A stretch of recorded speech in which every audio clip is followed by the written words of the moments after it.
Greetings, viewers, and welcome to the best and worst Ben 10 aliens. So, in this stream, we are going to talk about the alien heroes throughout the franchise of Ben 10, whether they're the awesomeness or the complete ridiculous or the worst. So, if anyone of my friends join in, we will get started. But I will put on some music while I wait.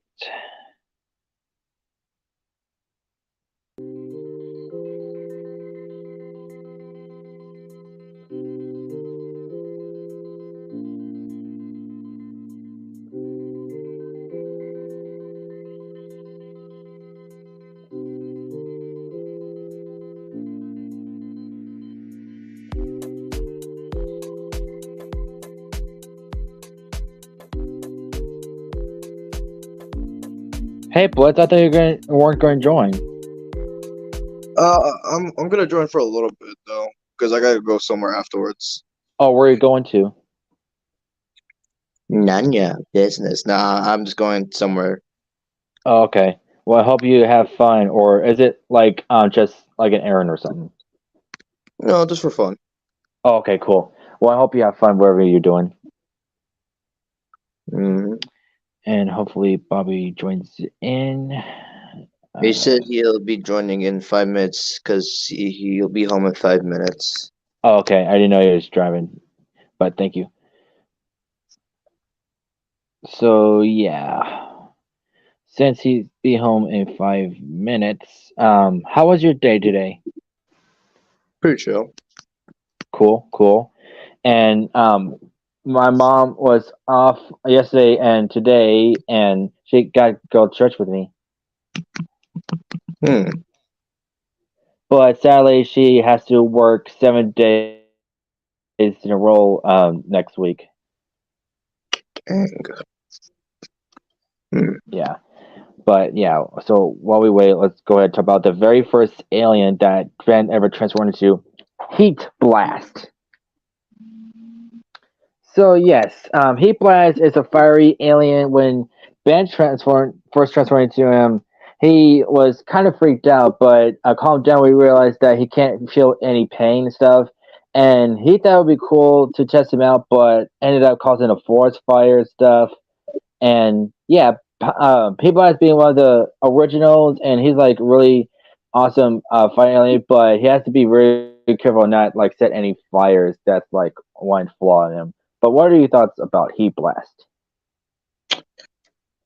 He's very cool. Yeah. Especially him being the first alien. Get heats up. Yeah, he's one of my favorite aliens from the Ben 10 franchise. I love all of his designs from original to to like infinity and all. Well, Because yeah, that's my problem with UA. Oh, what's it? Oh, it's Fresh. I expect him to join. Hey, Fresh. Yeah, once again, I came along to, awesomeness school, if I guess, like it's a work in progress or something like that. Like I joined for And Transformers. I'm glad you chose Accelerate for your profile pic. wait a minute. Well, I meant to choose feedback, but I wasn't in the mood for this stupid profiles or change about like, yeah, this profile is not big enough, blah, blah, blah. So I was like, Well, have you figured out that you can actually adjust your picture, or you like don't is it think I different for your thing? You don't think you think I know that? But Because Mm. look, what I was saying is that like when you choose any type of photo and it says that it's not big enough, like yeah, I do understand the adjust part, but when you try to get in and you have to pick another one, that's what I'm saying. Oh, I see. Probably is like different on your end, probably for the computer. So, No, but it can happen to anybody. Like you haven't had that before. no. Well, whoop de doodle doo for you being born golden boy. Anyway, so yeah, with Heat Blast, my problem with him in UAF, he barely appears in Ultimate Alien. I mean, again, Ultimate Alien. None of, like some of the original aliens didn't even show up. Yeah, like Forms sometimes appears, Walmart barely appears. So yeah, they technically have a problem with the original aliens, but I'm glad they fixed it up with Omniverse though. And yeah, I kind of like Fresh's design for Accelerate. Kind of reminds me of the one from the future Yeah. because of the We'll design. talk about Accelerate in a little bit, but Final Score and Heat Blast being one of the OGs, Infinity. Same with me. With the actors, of course, the GOAT himself, Steve Bloom, did perfect. D. Bradley Baker was perfect as well. David Cage, was good. And, Daryl Sabara's, pretty cool for a teenager. Yeah. I really love Steve Bloom's version. I really love that gravelly voice he gave him. And All right, what was your opinion about like live action Heat Blast? it was pretty alright. I love like he's like all realistic and stuff. But who was the guy that voiced him in the movie? Yeah, his name was David Franklin. Fun fact, he's Australian. Oh, I didn't know that. Kind of funny, Australian, Pyro, and it's funny because Steve Bloom did voice Pyro. Yeah, that is ironic. Australian Heat Blast. And for you, Fresh, your favorite Heat Blast? Yes, Steve Bloom. Cool. Makes sense. All right, next one. Wild Mutt. So yeah, he's the second alien that Ben transformed into. After Ben was like showing Gwen like how to work the Omnitrix, she told him not to like transform. After Grandpa Max told him not to, until they figure out what is up with the watch. And so he transformed to this orange eyeless dog like alien, which doesn't talk. And but even though he does not have any eyes, he has like gill things on the side of his neck, and he can like sense like whoever's like about to attack him and stuff, and he can easily dodge it. It's kind of like a sonar and radar type of thing. And yeah, that's really cool about Walmart that he can do senses. But if it's like blocked or like for example in side effects where Ben was sick, Walmart was sick too, and his gills were like covered in snot, and he couldn't really see. So But the side of not talking, his ultimate form can. yeah, well, only one time. Well, second if you count ultimate ultimate enemy. Wait, was it ultimate enemy? Yeah, Yes, that's it what it's called. was. Yeah, and I like how when he returned in Ultimate Alien, that Gwen shouted it out for him. Yeah, and I love in the original series that war it does that. Wong! You gotta give it to the GOAT, D. Bradley Baker, for that. Yeah, and there are also other wars that make up for besides Deep Red Baker. I think a bear's like involved with it. I don't remember how they said it. But yeah, other than Volpa matches of himself, there's like other ones that like look like almost like Ultima Walmart. Remember that one episode with Phil? Yeah, they also look like felines and stuff. Mm-hmm. But yeah, the original series is well that and a little bit of Omniverse because of the color are my favorite type of walnut. So yeah, Oh, Mortal Kombat. I already know that. Yeah, he directed that. He was also in he also voiced in Nanomech for the live action Ben 10 Alien Swarm movie. that's right, he did. So final score for Walnut. Hey, yeah, Infinity. Nothing wrong about him. Yep, Infinity as well. All right, next up, Forearms. So yeah, he's the muscle group, and Ben uses him constantly, mainly for like if you want to fight like bigger enemies. And his first appearance was Washington, BC, what is the first appearance of Doctor Animal. He transformed to Forearms while fighting a mammoth that was brought back to life, and the God himself, Richard McGonagall, voiced him. And throughout the episodes, his voice is like changed, like throughout. It's usually an evolution. And yeah, I like how he described his voice, like in an interview. Like he basically described it as gargling glass, And fun fact, Nolan North actually auditioned for Forearms. Yeah, but Yes. what Richard is more recognizable, and that's the reason how I got used to Richard. Well, yes, same Rigger? here. Rigger? What? What's a rigger? What's a rigger? Did I you say figure so? Richard? What's a rigger? I thought I said Richard. But you didn't. You got a It's a speech ring. impediment. Anyway, But other than but like, does it Rich hurt his throat when he talks as Forearms?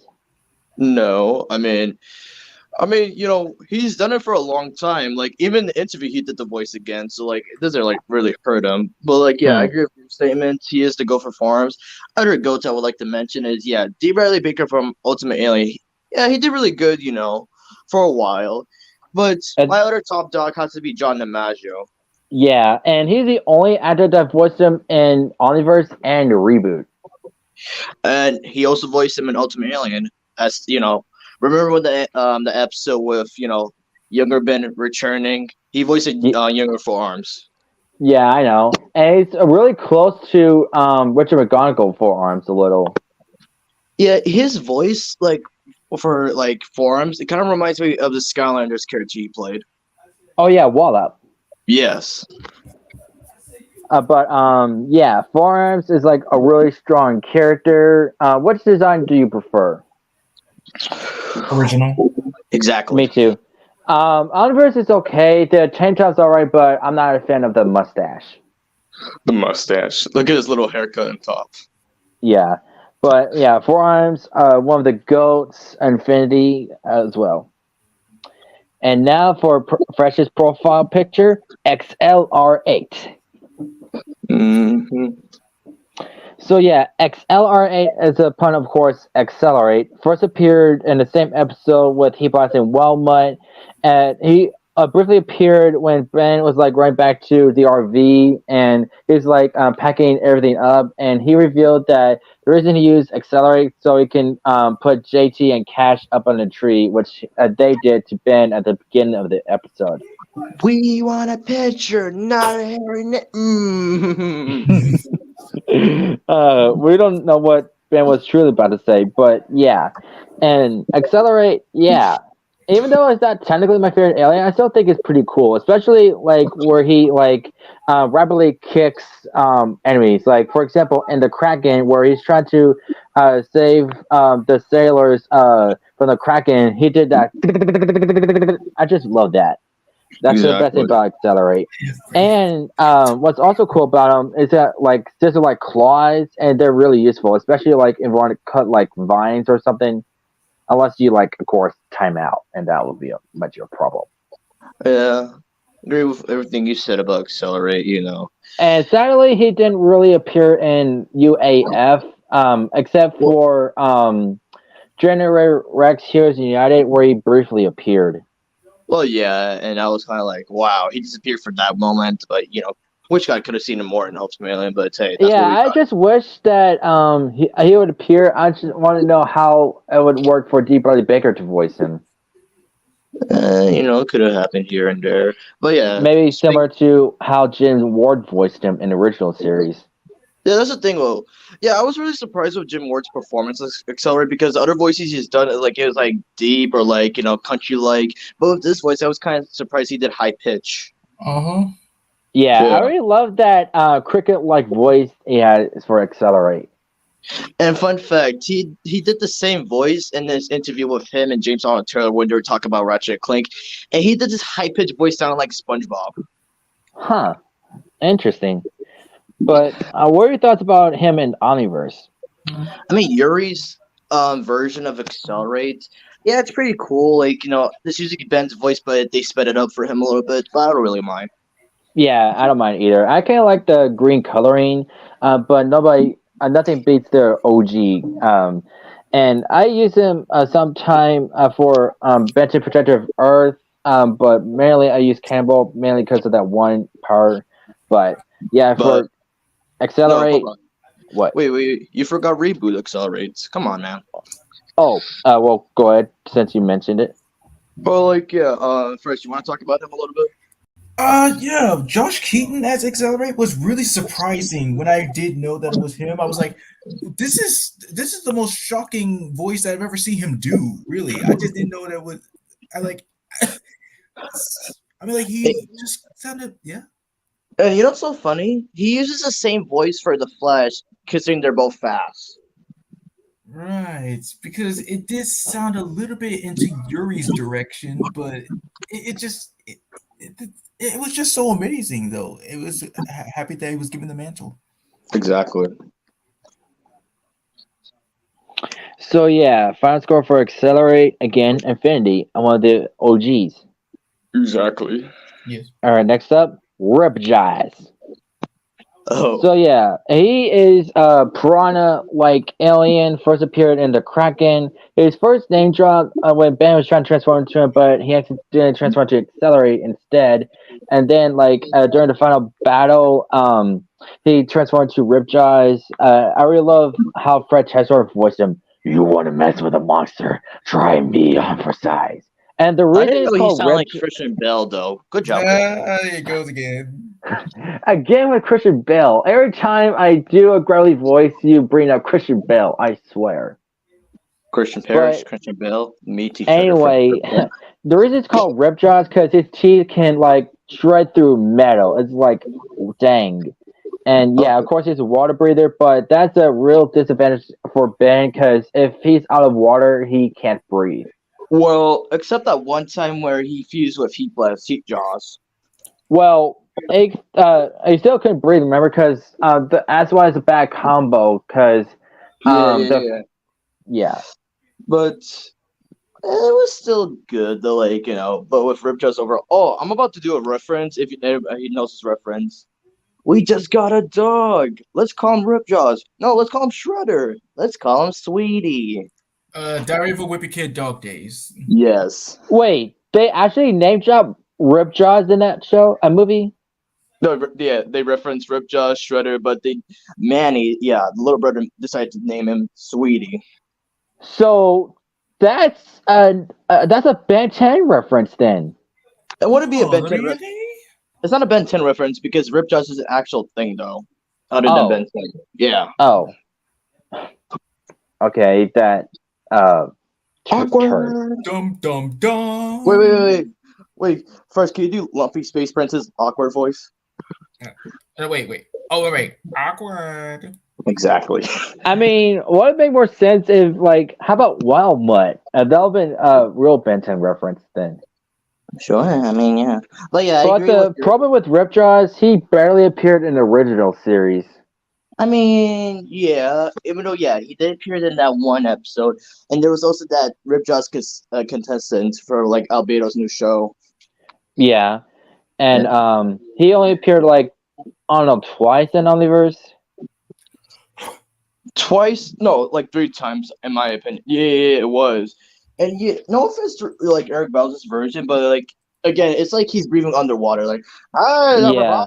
You just want that badass voice. I mean, the design's okay, but the voice is not really suiting. So I prefer Fred Tashor's version. Exactly. And what did you thought of David K's version in reboots? Oh, where and Ben 10 vs. the Universe, it's okay. I mean, yeah, it's alright, but nothing could defeat Fred. Yeah. So for Ripjaws, even though he barely appeared, I'll give him a 10 out of 10. Infinity. And now for the third alien Ben transformed into, Diamond Head. Yeah. So Diamond. yeah, when the giant robot was attacking the camp area, Ben transformed to a humanoid, greenish crystal type alien, which he can make crystal blades out of his hand, shoot crystals, and he can lasers. He's just pretty dang awesome. Exactly, What made it more awesome was the voice that Jim Ward provided. Yeah, they described it like a heroic type voice. That's probably why they had Darren Norris voice him in Race Against Time. Yeah, because with Darren Norris's version from the live action, it was pretty accurate, the voice. You couldn't tell who was who. I know.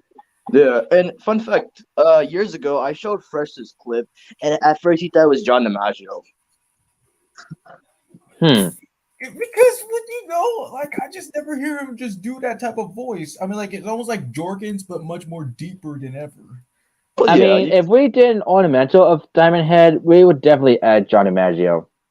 I mean, yeah, but yeah, Darren's was good as well, accurate as Jim Ward's, and then we go to D. Bradley Baker's version, which is basically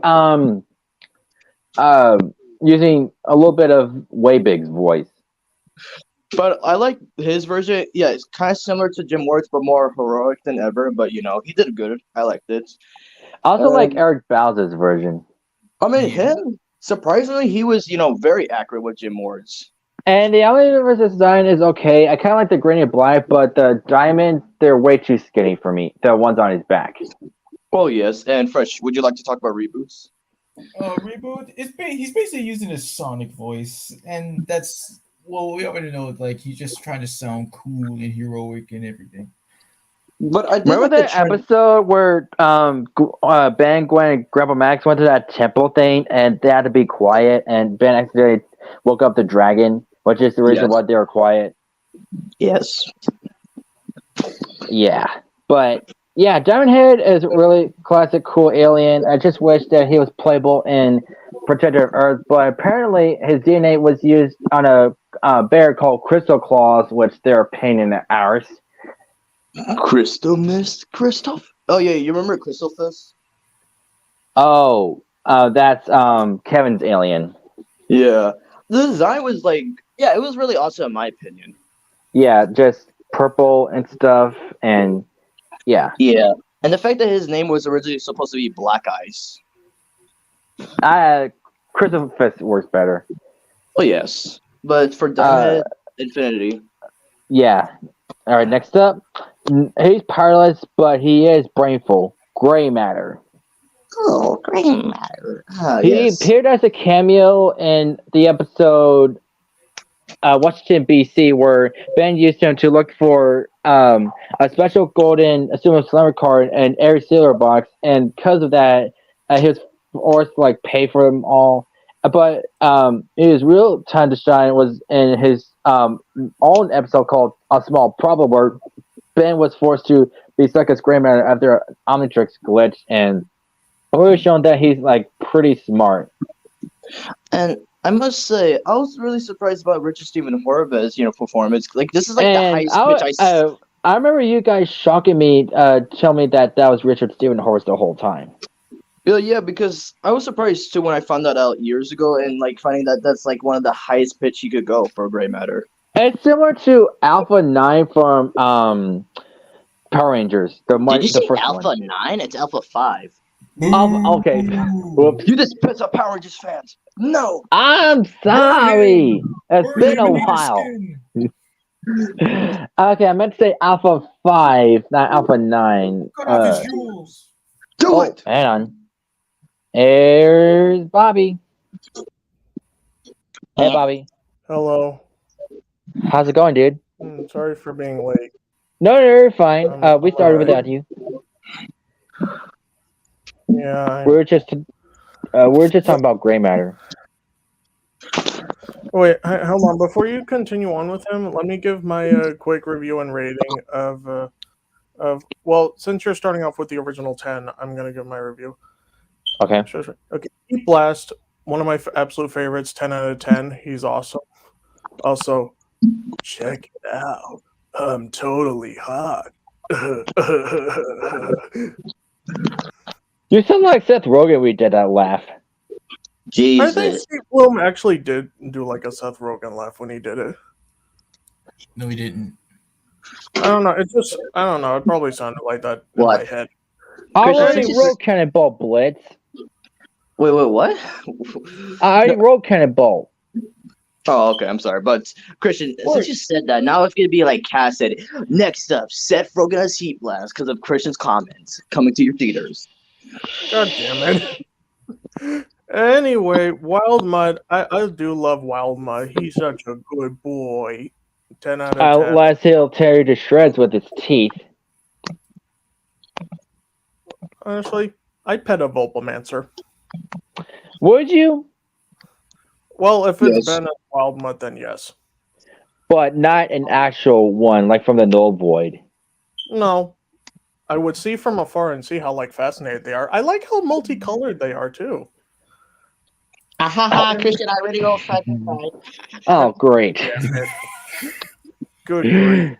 Okay, since you're running down for me, I guess I'm out. Wait, am I? Come on. No. Anyway, Wild Mud 10 out of 10, also one of my absolute favorites. Forearms, I actually did. I really liked Forearms.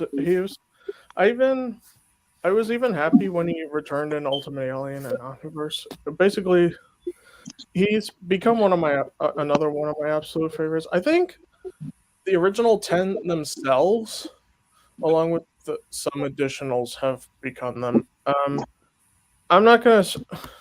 I shouldn't go further with like saying who's my absolute favorite. I already have the 2 videos on my channel explaining that. Okay, So I won't bore you all with some details. that's Anyway, fine. Forearms, like I give that 10 thumbs up. Like 2 thumbs up from 2 Tetraman, thumbs up from 2 Tetramans, and 2 from me. Check out Blitz. Buddy, damn it, what'd you do now? And what was that laugh with Jesus? It's called the Abu. I got him. I got him. I got him. Got him! Got him! Anyway, Accelerate, Accelerate is super fresh. Get it? Dang straight. Yeah, got that reference. Anyway, Accelerate. I really like this guy. Not just because he's like super fast, but because he's unique. And I'm also glad that he. I'm also glad that I think. Wait. I like this fan-made photo of like. It looks like Ben 10,000 Accelerate. Exactly, that's what I said. I mean, it's not exactly it, but it just. Haha, Christian, I wrote it first. Anyway, Accelerate's really unique. I give him probably 9 out of 10. Ripjaw's, I love his fierce. Haha, Christian, I wrote it again. Come on. Jesus. Whatever you're writing, I already wrote it. What did Anyway, Ripjaws, I really love this alien. My sister loves him too. But I am very sad that he didn't get utilized much throughout all the series. He's great. I say, for me, he's a 10 out of 10. Diamond Head, and we already know who this Diamond Head is. Blitz. Yeah. Jim Jared Cluss Norris is did a good job with this Diamond Head. Oh, you did it! You did it again! Haha, Christian, I got your ass. Well, I didn't know if you spelled it right or not, but apparently you did. Gotcha, bitch. Anyway, Thank okay. you. Okay, Diamond Head, he's very unique. I really like him and his home world. And there is another alien that lives on there, but we'll get to him there eventually. Anyway, Diamond Head, 10 out of 10 on being both cool and unique. He really had so much time to shine. And I'm not just talking about the diamonds. Yeah. Ka-ching. Blink. Yeah, no, best not do that. Ching. Never mind. Anyway, now to Gray Matter. When I first got interested in him, like, I was like curious on like what he was, and then I saw the episode in a Small Problem, and I was like, wow, he's super smart.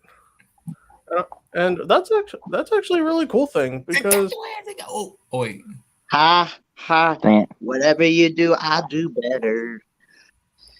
I bet he can do anything better than you. I wrote it first though. Yeah, I was about to point that out. Yeah, no, you can't. Yeah, I can't. You got Yeah. it twice. Actually, I just want to say Gray Matter, and especially the entire Galvins, including Azimuth, they are really great. And really cool brain power and other unique abilities. I'd say for Galvin, yeah, Gray Matter, 10 out of 10, and I'm glad he was like utilized a little more. I know it seemed a little much because of like how many appearances he appeared in like after the original series, but it was still great. Yeah, because Melee is like one of the rare like wrong transformations. If you like want to transfer forearms, he gets Gray Matter. And also, I also loved playing as him in the Ben 10 reboot video game with his like Dark Matter pack. It was really cool. All right, next up, Ghost Freak. And done. I wrote all the aliens. Okay. Blitz. Oh, Ghost Blitz. Freak. He. When I first saw him You in the missed original one. series, he What? These nuts. Ha! Exactly. got him. Got him. I got him. And yeah, got him. Anyways, go. Just go. Get it in. Whoa, Garrett. Okay, Good chicken. guys. Anyway, with Ghost Freak, he has like the best. He was like scary in a great way when I saw him as a kid, because he like became one of my favorite aliens after. He became my favorite ever since Omniverse, but we'll talk about that in a little bit. So his first appearance was in the episode Permanent Retirement, where Ben wanted to get out of Anvir's house for a bit, so he transformed into this gray, wispy ghost with one purple eye. And man, I cannot believe Steve Bloom can pull off that gravelly, wispy voice. Yeah, especially like after Ghost Freak escaped, I still felt bad for like, because I missed Ghost Freak so much, and for And there are a lot of hints of that this scare was like what? Christian, put that down. Look at this comment. What? Wait, take that one off for 1 second. What? Hang on a minute. Take that one off. Okay. What did you do, Blitz? Nothing. And my name's not Blitz. My name's Oliver. Oh, All over that ass. you mother. Surprise, motherfucker. Anyway, I want to say I like both Steve Bloom and Jeff Bennett's voice for Ghost Freak. It was great. I do. Also, wait, can you guys actually try to do Ghost Freak's voice, the raspy okay. one? Hang on.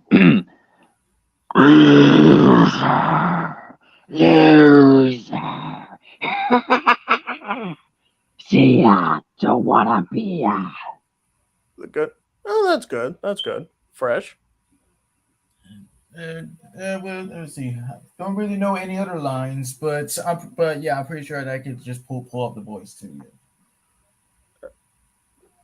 All right. Okay. As for me, I'll do the line with Bad Ben when he used Ghost Freak to encounter normal Ben. Like after What Are You? I've come a long way to find you, Ben Tennyson. To find and end you. Well, Hardly, though I realize this doesn't make sense from your point of view. If I were a nice guy, I would explain why you must be destroyed. But I'm not a nice guy. just seeing those tentacles pop out in the front, like actually front view for the first time, jeez. And the reason I like the Omniverse design, I mean, because of the way it's like shaped and stuff, I really like how it's like claw stuff, and the chains make him a lot more cooler, making an appearance of like a straight jacket. Hello, everybody. My name is Darren Norris. Welcome back to the news. Today, we have reported a dweeb over here named Christian Parrish. How would you like to speak? I'm not a dweeb. Now shut it. Back to you, Janet. Who's Janet? Janet eats nuts in your mouth. Damn it. Janet Jackson? No, I'm just kidding.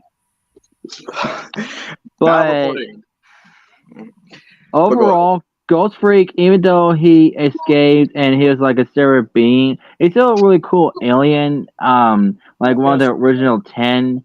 I mean, yeah, Steve Bloom, most greatest role. So I give him a infinity. Also, yeah, I also loved that he returned in Ultimate Alien and Omniverse when Ben changed into him. Well, not technically Ultimate Alien. That was still Jeff Bennett. Yeah, Jeff Bennett was also great too. Yeah, that's what I said. Well, why'd you say Steve for Ultimate Alien then? I'm saying I'm happy Ghost Freak returned in Ultimate Alien and Omniverse. I got you. You didn't ask the question. I got you, my guy. I got you. Go ahead. Okay. Anyway, next up, Cannonbolt. Cannonball! So as far as appearance, I call it the Big Tick. Ben was like planning on transforming to accelerate to get something to eat besides like worms or something that Grandpa Max was about to fix for them. And so like Gwen and Ben were like both like messing with the Omnitrix, and they like this big fattish white and yellow alien. Ben was trying to figure out how to use his powers, but his only power is like roll into a ball, which Ben was hesitant on doing. And they make these like aliens that worship this giant chick thing, which is like polluting the earth. And none of these aliens can like attack it really good until like he used Cannonball. He know how much useful he is, and he like defeated the tick. And Wait, yeah, does anybody know the size of his armor though? Like when he transforms? what do you Maybe mean? not. Like just depending the size. Wait, what in your opinion? What do you think of it? Like a lot of people argue like the size of Cannibal when he transforms ball form is either the spheres on his arms or on his leg. It's No, I either get or. that. I get that. But I'm like, if you had to say for his size, like, what would you say for it? Maybe either between 6 foot or 7 foot for. Would you say like Cannibal. small or big? Big? That's what she said. I get what he was doing. He's Why do I even bother with Blitz? Because you gotta live with me. That's why. Anyway, yeah. So yeah, Cannibal. I really like how Fred Treasure voiced him. D. Bradley Baker is all right, and it's awesome that he made a reappearance in like the season 2 finale of Benson Alien Force. And well, there's a problem with that with him and Alien Force because it's like ball morphing model is like awkward, especially in his reappearance in the first episode of Alternate Alien Fame, by showing footage of him. His like yeah, it just like grows out of it. It's just. But what are your thoughts on Cannonball? Cannonball! Yeah, Fred Treasure, the GOAT. D. Bradley Baker's really good, yeah. David K is really decent. But, you know, with Travis Willingham's version, he did really funny. Mm-hmm. I like all the voices of Cannonbolt, and for playing as Cannonbolt in the games, along with like some of the other aliens that we mentioned, it was truly a lot of fun. I was so happy, like to see Cannonbolt return in Alien Force, and then to play as him in the console versions of Vilgax Attacks. Oh yeah, that's pretty interesting to play as him. Yeah. But for Cannibal being like the replacement for Ghost Freak and technically the 11th alien, 10 out of 10. Yep, he's a 10 out of 10 for me. All right, next up, Stinkfly. I'm Stinkfly, and I'm here to fix some coal. First appearance in Washington, BC, using him to rescue Gwen from top of a high building, and she thought he was a butterfly, but he mentioned that he's Stinkfly. Stinkfly. So yeah, as his name implies, he literally stinks. Like whenever Gwen or Max or anyone that is near him have to hold their nose because of how stinky he is. And yeah, I didn't know that was D. Bradley Baker until I found out later on. And when I was a kid, I always mistake the Omnitrix for his eye. I mean, I'm sure a lot of people have, but the good thing. But it's a good thing. Like when you see like the transformation sequence, you see that he blinks in there. Those 4 eye sockets on the side of his head where he shoots out his goo. You know what was strange in the original series? That both young and adult had pupils, but the 10-year-old didn't. I don't know. I guess they were like hesitant on the pupil part, but I think I prefer it without the pupils a little. I don't know. I like it with, just to like not confuse anybody with like the Omnitrix being an eye again. True. What the hell, man? Also, Stinkfly, I am sad that he didn't appear much in Ultimate Alien and Omniverse. He didn't appear in Ultimate Alien at all. It was only like his 10-year-old self. That still counts. Yeah, but yeah, for Yeah, Omniverse, well, his first reappearance was in Predator Jolt to the Prey Past. Part 1. What? No, it was a Jolt to the Past. Well, that was his younger self. But his I meant his teen self. Yeah. Hi, I'm huge ass. Whatever. Does anybody see a huge ass in the bathrooms? No. I see Okay. one right here. Whoa there. And I just now know his freshest username there. Well, what is it? I'm not saying it. I can't read it. You're illiterate. Apparently, just now, like I forgot what it says. Oh, it's okay. But for Stinkfly, and I'm not really a fan. No disrespect He's for here. what? What? No, go ahead. No, I was talking to myself. I meant to talk to myself. That was by myself. But go on ahead. Okay, so no disrespect to Greg Sipes and the reboot, but I'm not a fan of the humanoid reboot Stinkfly. I mean, okay, yeah, but you gotta appreciate Greg Sipes' performance. Yeah, and I didn't realize that was Greg Sipes at first. Like, why does he sound familiar? Oh wait, that's Mikey. Or you could say Beast Boy. For me, it was Beast Boy. I heard. Why did? I mean, for me, it was Mikey because of Turflytle. Turflight? No. Yeah, don't you Wow. remember that? Dude? Like, Yeah, seriously, I remember that. Who episode. doesn't? I was asking. Turflighto, Okay. Buzz, Yeah, you got that right, Buzz. Buzz, and then Say Raph. Buzz. One more time, I'm gonna smack you. Buzz. Sorry, Raph. Also, guys, What? I know this is the wrong time to tell you, but maybe me and Bobby have to tell you something. What?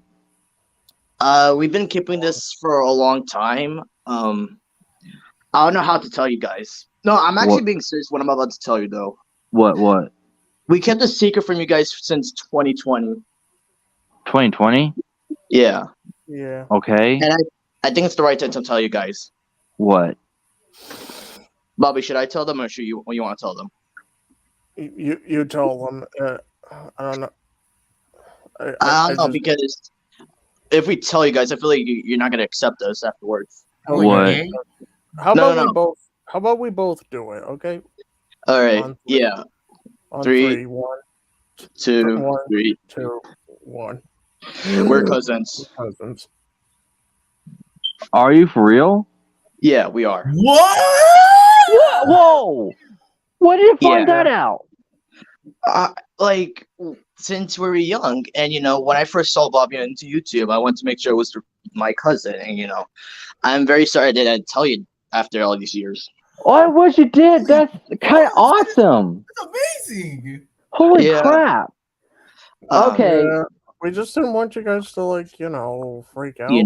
Yeah. I mean, this is a good freak out. Like, this is actually awesome. It's kind of like one of those plot twists on TV. Is like, I am not your boyfriend. I'm your brother. Kind of But, deal. yeah. Kind of like in Star Wars, because remember, like, and even though I don't really watch it, I do know the situation with Luke Skywalker living for Princess Leia, but turns out to be his sister. Like, oh, Yeah. but and- holy crap, that's awesome. Yeah. We're Thank you glad guys. You guys like it. No Yeah, problem. thanks for accepting us. Yeah, of course. I mean, it would be possible for you know that because, of course, me doing StreamYard and stuff, and like having you guys join in and stuff, and we would not know about it, and yeah, and you guys wouldn't know each other because of this. So yeah, Well, we actually knew each other since we were as kids, but finding out he had a YouTube channel, that's it. huh? Well, how about that? Bobby and Blitz as cousins. Who would have known? Let me tell you about my black friend. Always eating chicken, always freaking licking my black. Yeah, No, that I'm just sounds stereotypical. Huh. That is But dang awesome. I have something else to tell you. What? Thank you guys for accepting us. No problem. I mean, you're my best friend. We've been best friends just friends. I mean, cause that where I found in that channel. Cause I had that Blitz or profile picture, and you did too. So it's like God had me to meet you. So it's God's thing. Why'd you take back? Why'd you retract the best part? Is he not your best? Yeah, of course. Then why'd you take it back? No. The reason is because like we barely talked and stuff, and like I didn't really know who he was. We just like talked through cons and stuff. So yeah. And I mean, you three are like my best friends. I yeah, know, like at first we didn't talk much, but I felt like we were getting to know each other a little more and becoming close. Yeah. And my cousin Bobby. Oh, that's kind of weird to say now. My cousin Bobby. My cousin Vinny, because I saw that movie. Yeah, my cousin Bobby wants to tell y'all something. What? Well, Bobby, you want to tell them? we'll do it together. Like again. Wait Okay. a Yes, minute. as cousins. I'll start. I'll count down from 3. Okay. Okay, ready? 3, 2, 1. It's a prank. I knew it. Early Why April Fools. No, you didn't. Oh, the sad emotional speech. Oh my god. Because I knew something was up. Yeah, you just got pranked by Casey Jones, aka Josh Peck. This would make a lot more sense if it was on April Fool's Day. I mean, I did say early April Fools, but still. And I was going to mention, like, we should put this on best moments of StreamYard to find out that you two are cousins, but... that I'm could be still a gonna good... do it. Oh wait, do that, because that's a good clickbait. Clickbait. The title of it: Bobby and Blitz, your cousins. Wait, Bobby and Blitz are what? No way. Find out tonight. Actually, that's the title. Find out now while you watch this YouTube video. Okay, well, back to the aliens. Stinkfly, even though he like looked different in the reboot and the original continuity, I still loved and enjoyed him very much, and I was a bit concerned about him being voiced by Greg Sipes, but I allowed it. And also, Greg Sipes said he enjoyed playing a Stinkfly, and He did. that he was sad when Kevin showed up, and Ben barely used Stinkfly in season 3. He showed up like 7 times, and Skunk Moth in total showed up 3. It's a similar story to David Sobloff. He was really sad when they took Upgrade away from the show. Wow. I feel bad for David. I feel bad for both of them, honestly. It's all because of the plot lines, like Upgrade sacrificed himself to upgrade the Omnitrix, and the Omnitrix disassembles aliens to like replace it for new ones. I mean, I love Glitch. He's really cool. But You know what rhymes with glitch? Bitch. Oh, you can say that. Exactly. I mean, It reminds me of this episode of Pokemon I saw on Instagram where they're saying their usual thing, and Jesse said something about itching, and James said, and maybe time to stop Jesse complaining. You know what he's about to say, but the words are like, don't say it. Anyway, for Stinkfly, being one of the original 10, I give him a 9. Stinkfly? I give him Infinity. All right. I say he stinks in a great way. 10. And since we're talking about Upgrade, let's talk about him next. Upgrade? Yep. Yeah. His different, designs throughout the series and, like, what he could do. Like, Bobby, would you like to explain? Sure. Yeah. You see, the backstory of how Galvanic Mechmorphs came to be all started when Azimuth on Galvan B, that's the moon, Mhm. for the viewers out there. He made a helix that he didn't know like terraformed the whole planet into like morphing circuitry, which created a whole new species, the galvanic mechamorphs. It was they were peaceful neighbors. It was great to see them get along, and also for Gray Matter and Upgrade to be the original aliens for Ben. Yeah. And Yes. we already know about malware from Omniverse. And wait, seeing Upgrade, I mean, I like him. I like what he does. Even the optic laser. Yeah, that was an accidental thing he did in the episode Tourist Trap, where he accidentally transformed to him, and he tried to fight the megawatts, and that just happened. And Yeah. Upgrade is pretty cool, and the reason he sounds like Ben, because according to Wikipedia and fandom, Morris cannot upgrade human tissue and organs and whatnot, and that's why it's like incomplete or something like that. Yeah, that's why he still has. That's why Ben still has his voice when he's Upgrade, and Yeah. he cannot remember the blueprints. He can only upgrade the machines. Yes. But And- here's the thing, though. He didn't really appear in UAF. His only like UAF-ish appearance was in Heroes United, and yeah, that's like his only time he appeared and that kind of stuff. Yeah. But the design was all right. And moving to Omniverse, I kind of dig it with the black outlines across his body, but there's one problem. The Omnitrix over his eye. That just ridiculous. I was concerned about that. I was like, how can he see? Hey guys, What? I gotta go. Peace out. Oh yeah, I forgot you have to go. All right, have fun wherever you're doing. Thank you. And also, I'd like to say a last message before I leave the stream. What? Suck on these nuts. Bye-bye. Bye, Blitz. Okay, that was interesting. Okay, I was not expecting you to prank us like that. You got me good. Wow. I mean, because you made it sound so real, too. Yeah. I mean, you always suspect Blitz to be up to something, but I got you both good. Well, I figure you guys were playing on something. Of course, you both follow each other on Instagram, Discord, so. Yeah, he asked me, and I was like, all right. All right. I just only did it for lols, you know? Yeah. So, overall score for Upgrade. I want to wait before we do that. I want to say for Reboot Upgrade, his design. I mean, I like it, but what did surprise me the most is that he was purple. Yeah, I didn't really was a fan of the purple, and the fact that he has a male voice instead of regular Ben voice, so they decided to like retcon the whole McMorris can't do that.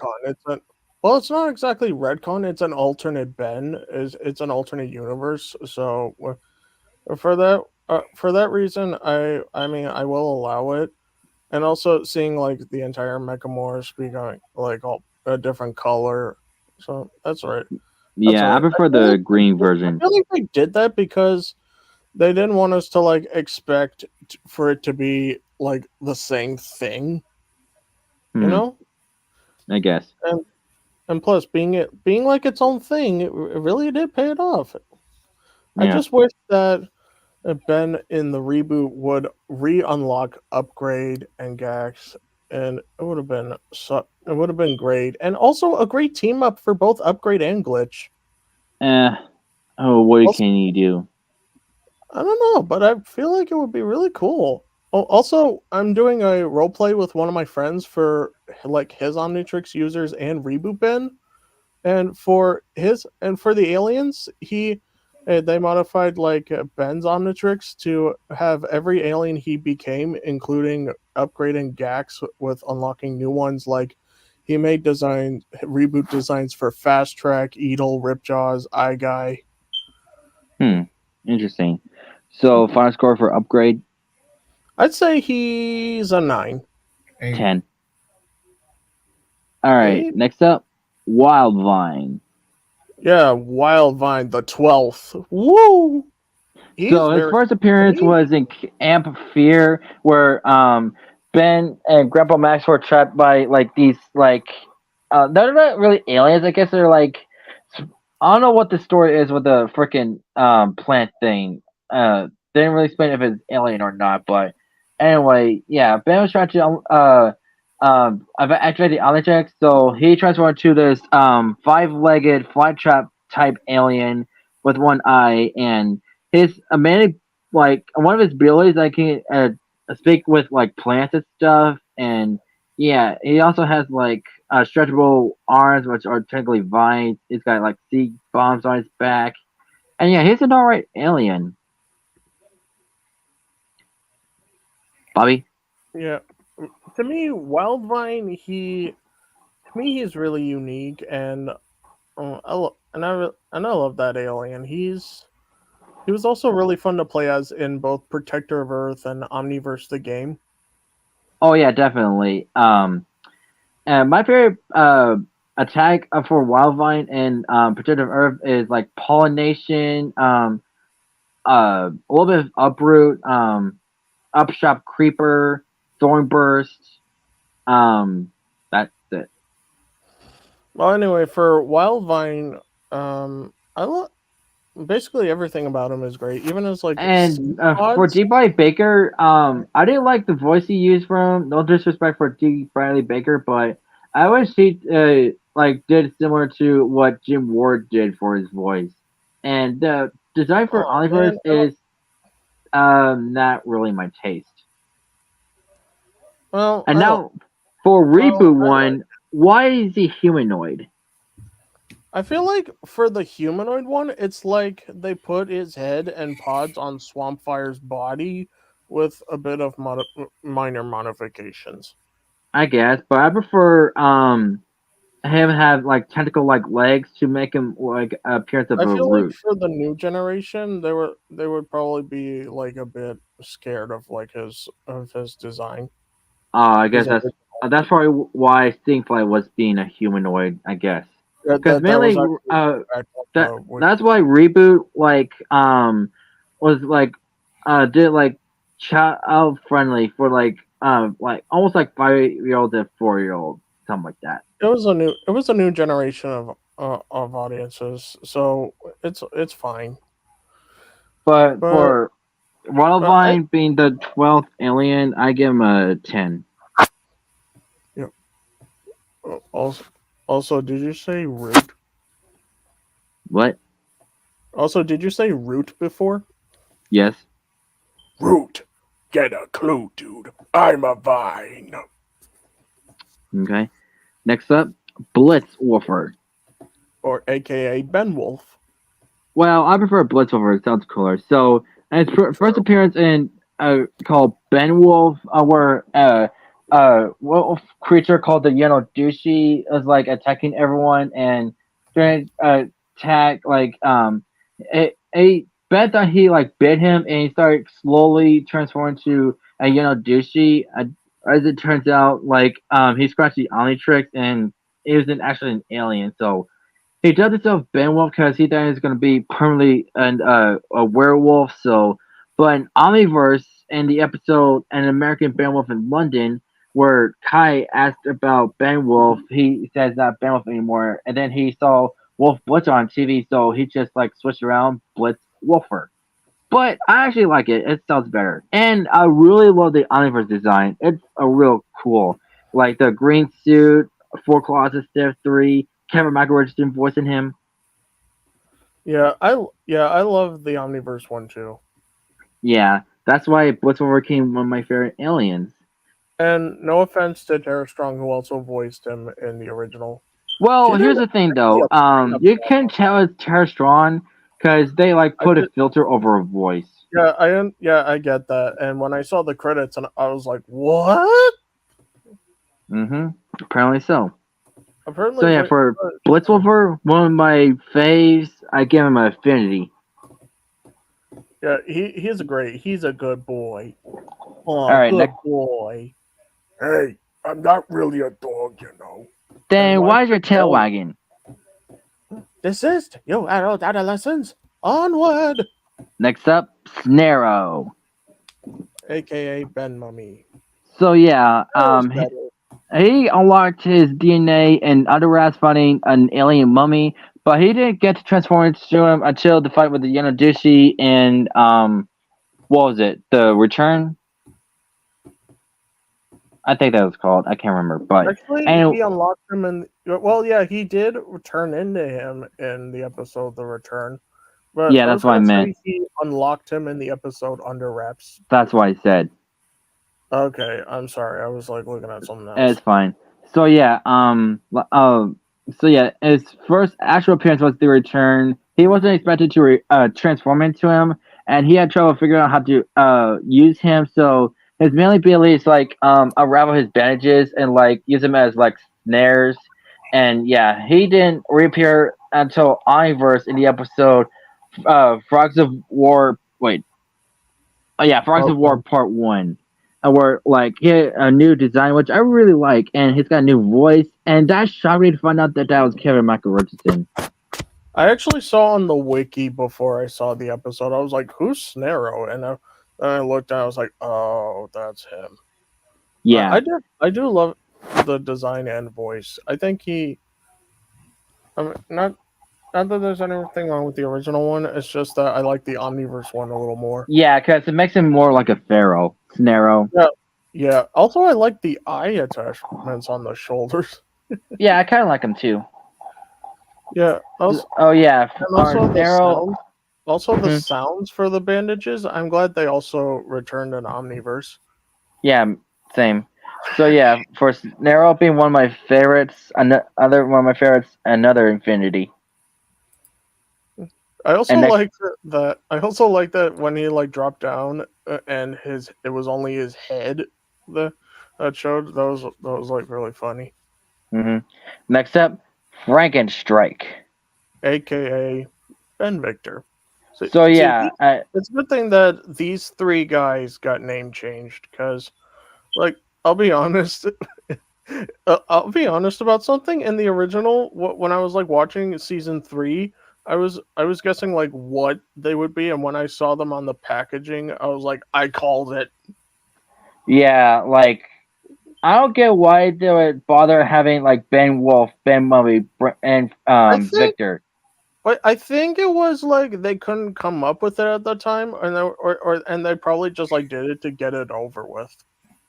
That's just ridiculous. So I'm glad they renamed them in Omniverse. So for Frankenstrike, first appearing in Be Afraid of the Dark, where he used it to fight Ghost Freak, and the only difference between him and Dr. Victor, like he's got like 2 normal eyes, a mullet, black pants, green electricity, and yeah, that's all right. But in Omniverse, his first reappearance was in Max's Monster, where he got a complete bulk up, his hair's shorter, green pillars, black what pants. surprised me from his design is that the Omnitrix is on the right side.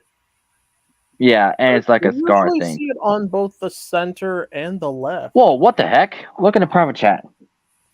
What? Okay, who's the dickwad that did this? I don't know. It's just a troll. That's what it is. Delete it. Well, he's not in the backstage or anything, I but like delete the comment, but okay. I can't. For some reason, you can't delete private comments. Shit. Well, let's just ignore it. Yeah. Frankenstrike, he is great. I like that both Michael Dorn and David K voice, and they're both great voices for him. Yeah, especially for David K. Yeah. So yeah, again, affinity for him. Yeah. Next up, what? Wait, I want to say for a while, he didn't become one of my absolute favorite aliens until I resaw him in Omniverse. And then after a while, he did become him. David. Also, excuse me, I was lying on the ground. I also like one of these lines from him. Frankenstrike isn't a running guy, he's a pounding guy, as in pounding alien face meat. By the way, what did you feel about Snarrow and Frankenstrike's version from Benzaro? They're all right. Yeah, They're I like just the color scheme. color different. I like it. All right, next up, Eye Guy. I see. Where I first got introduced to him. I don't know if it was a negative 10 part 2 or Secret of the Omnitrix.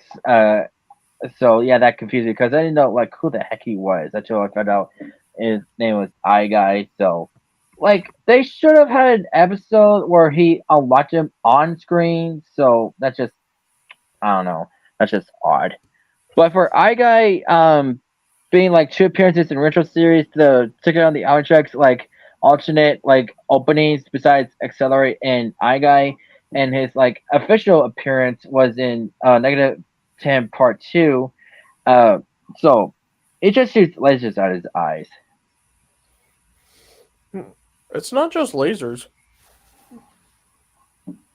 Well, yeah, there's also like lightning and ice. Lightning, fire, ice. It said that he can also shoot goo. Well, which was never shown. It's just mentioned. I think it was a statement by the one of the writers. Or by So, Man of yeah. Action. If it was by Man of Action, then I allow it. But also, Eye Guy, I first saw him in negative 10 part 2.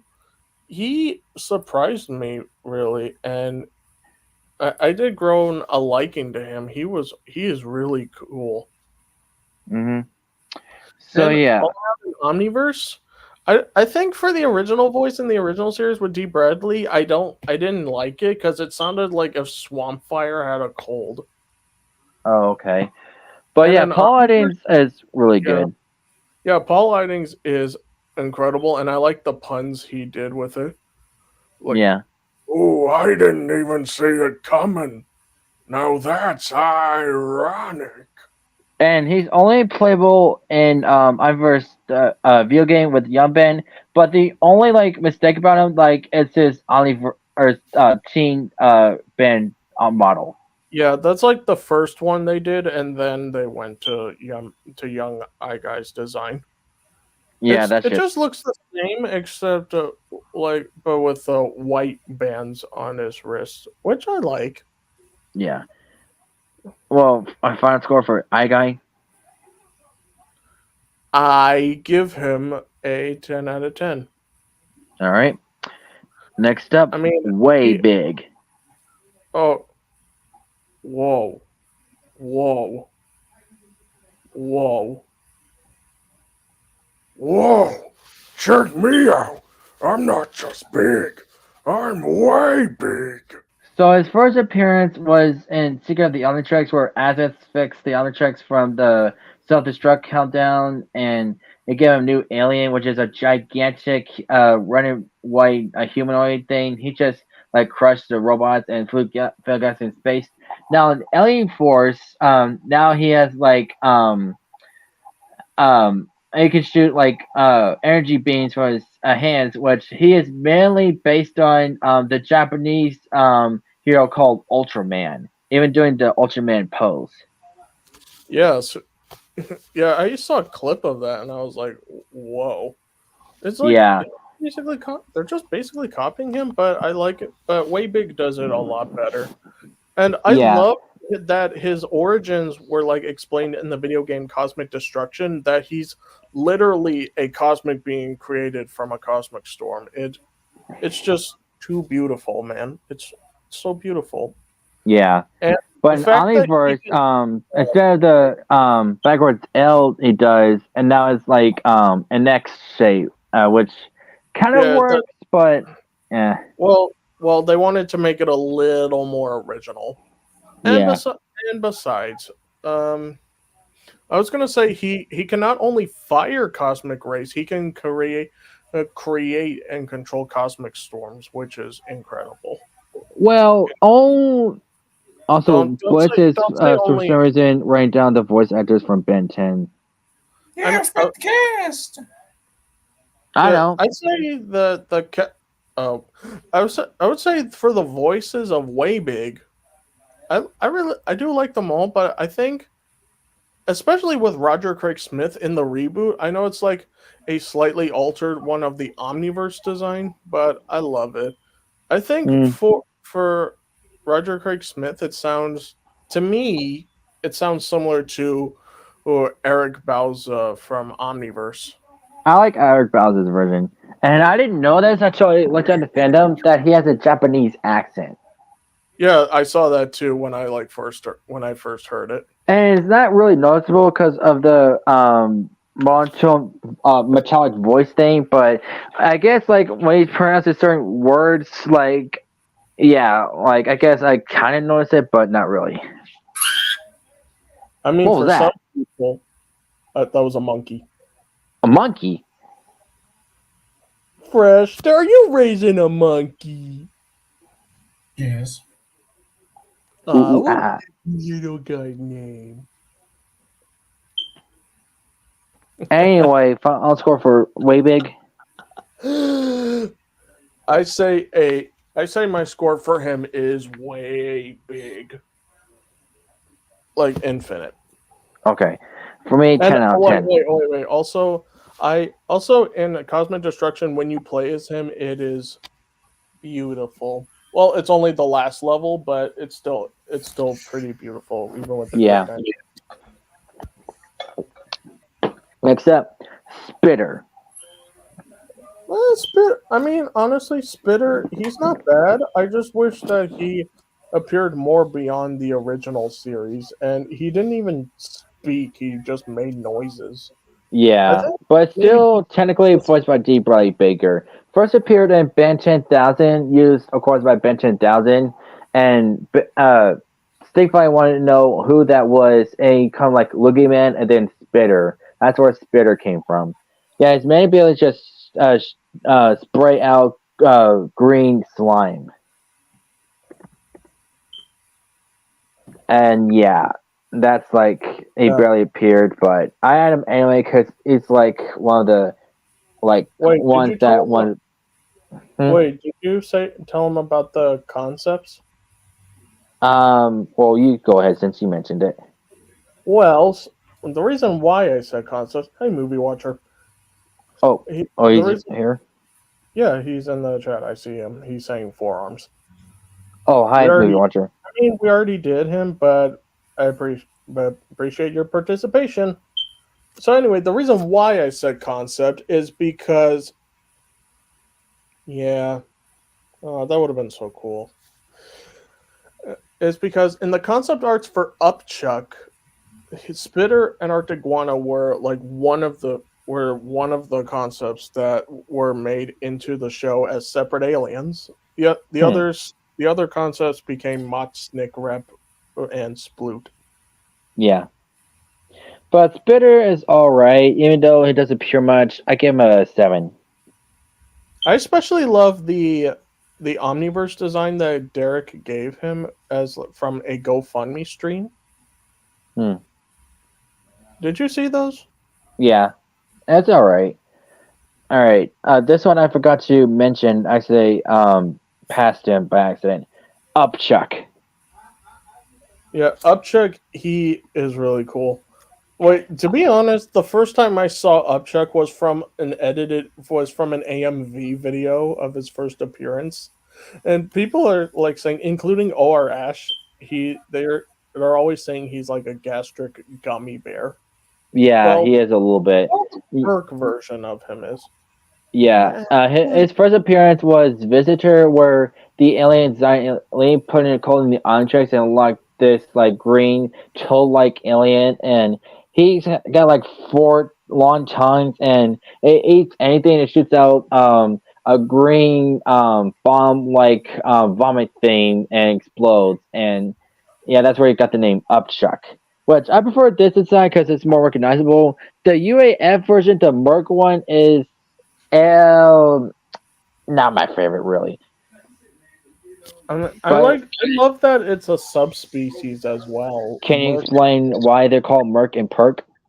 Well, because Merc is who designed it was Glenn Murakami, and Perk made by Tom Perkins. Yep. And yeah, there isn't there like subspecies in Omniverse because Dirk J. White is saying like both versions and stuff. And yeah, even like But also he said he likes Perk a little more, which explains why a Merc Upchuck appeared less. And I was like, that's rude. Why not like have them both appear? Like have an equal amount of appearances. I don't know, it's just odd. But I get what he's saying for Perk because he's much more recognizable for Upchuck. Yeah, but man, that's But yeah, I do like David Windenberg's version of Upchuck in the original series. I don't know. I feel like I don't know. For me, it's Eric Bauza. And it's that and Ergama. But for final scoring, 9. I'd say give it a 9 out of. Oh, excuse me. Must be something I ate. Pig. Yeah, Anyway, next one. Ditto. Oh, I loved this guy the first time I saw him. I still do. Of course, we talked about him in Blitz's stream. So I'll talk about him briefly. So, of course, he's known for being voiced by Rob Paulson and based on Yakko from Animaniacs. He has cloning abilities. And his main weakness is like if one clone feels pain, the other one does, which is a hassle. And they argue constantly like they're siblings. And this version, it's like a gooey type of splitting, but in Omniverse, it's like a holograph type of thing. I don't know how you explain that. Well, I mean, wait. I think it's like the same thing. They just like added. They just added like that. It's almost like Echo. A little less. Yeah, it's kind of like Echo.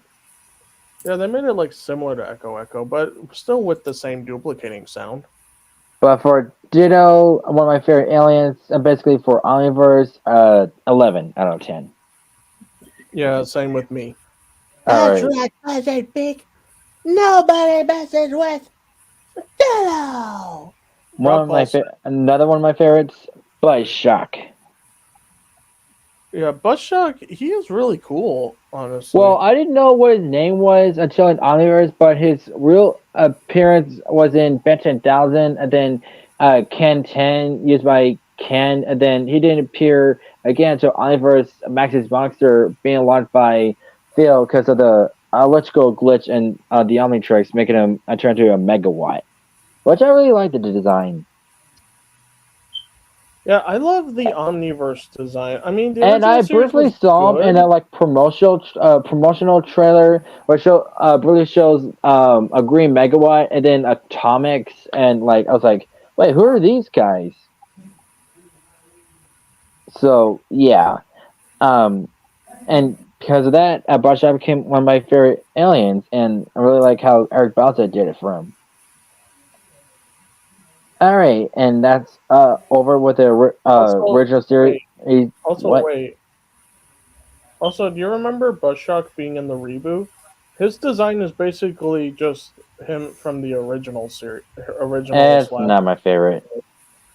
I mean, Tara Strong did a good job voicing him there too. It sounds kind of sounds like Timmy Turner. Yeah. All right, now we're done with the original series version. Now for UAF. With next up, Swamp Fire. And here comes Kuro the artist. It's my boy. Yeah. You doing alright, Fresh? What? Oh, yeah. It's called Being Calm. Alright, cool. I'll just make sure you're okay. Oh, look. I lost my coolness because with the talking all back and forth, it's a countdown now. Down to 2. Dadgummit. Anyway, yeah.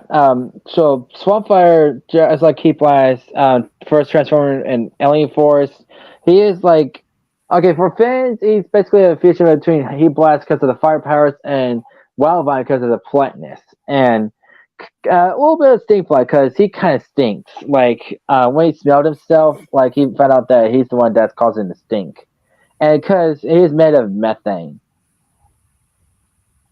Yeah. Yeah, for Swampfire, he's already a character. I like the voice that Deep gives him, like a nasally type of voice, even though he doesn't really have a nose. I think it's physically he doesn't have a nose. Physically Yeah. appearing look. I mean, I think he does have it. It's just not shown. So yeah, for Swampfire being one of the greatest aliens ever, and yeah, he's pretty dang radical. And I don't know why Kuro likes Swampfire so much. And like Bobby said, every time he appears in UAF, he goes, "It's my boy." There should have been a counter for that. Well, there's too late for that. Wait. I want to say for Swampfire, he is great, and I especially love an Omniverse that he got a Blossom form. It looks very beautiful. It's all right. I'm not really a fan of the 5-finger deal. Oh well. And also people are like, why does it look different? I was like, because he's a plant.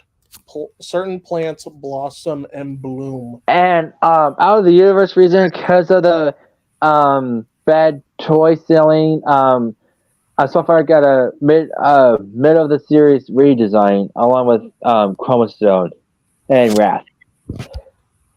I just wish it wasn't this. I just wish it wasn't the sales that they had to rely on.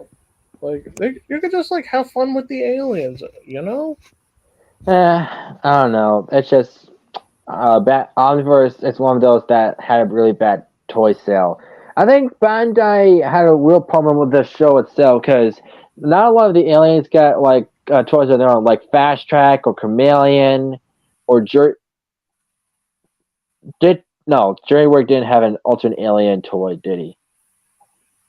Oh, I didn't realize Bobby left. Okay. Oh, hang on. What happened there, Bobby? I have no idea. It just like reset.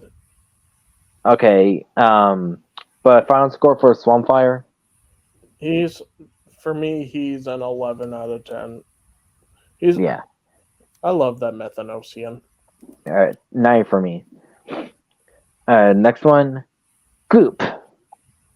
Yay! I used to have a toy of him, but I lost the piece that holds the projector, and his whole body came in half. So that was like years ago when I was like 9 or 10.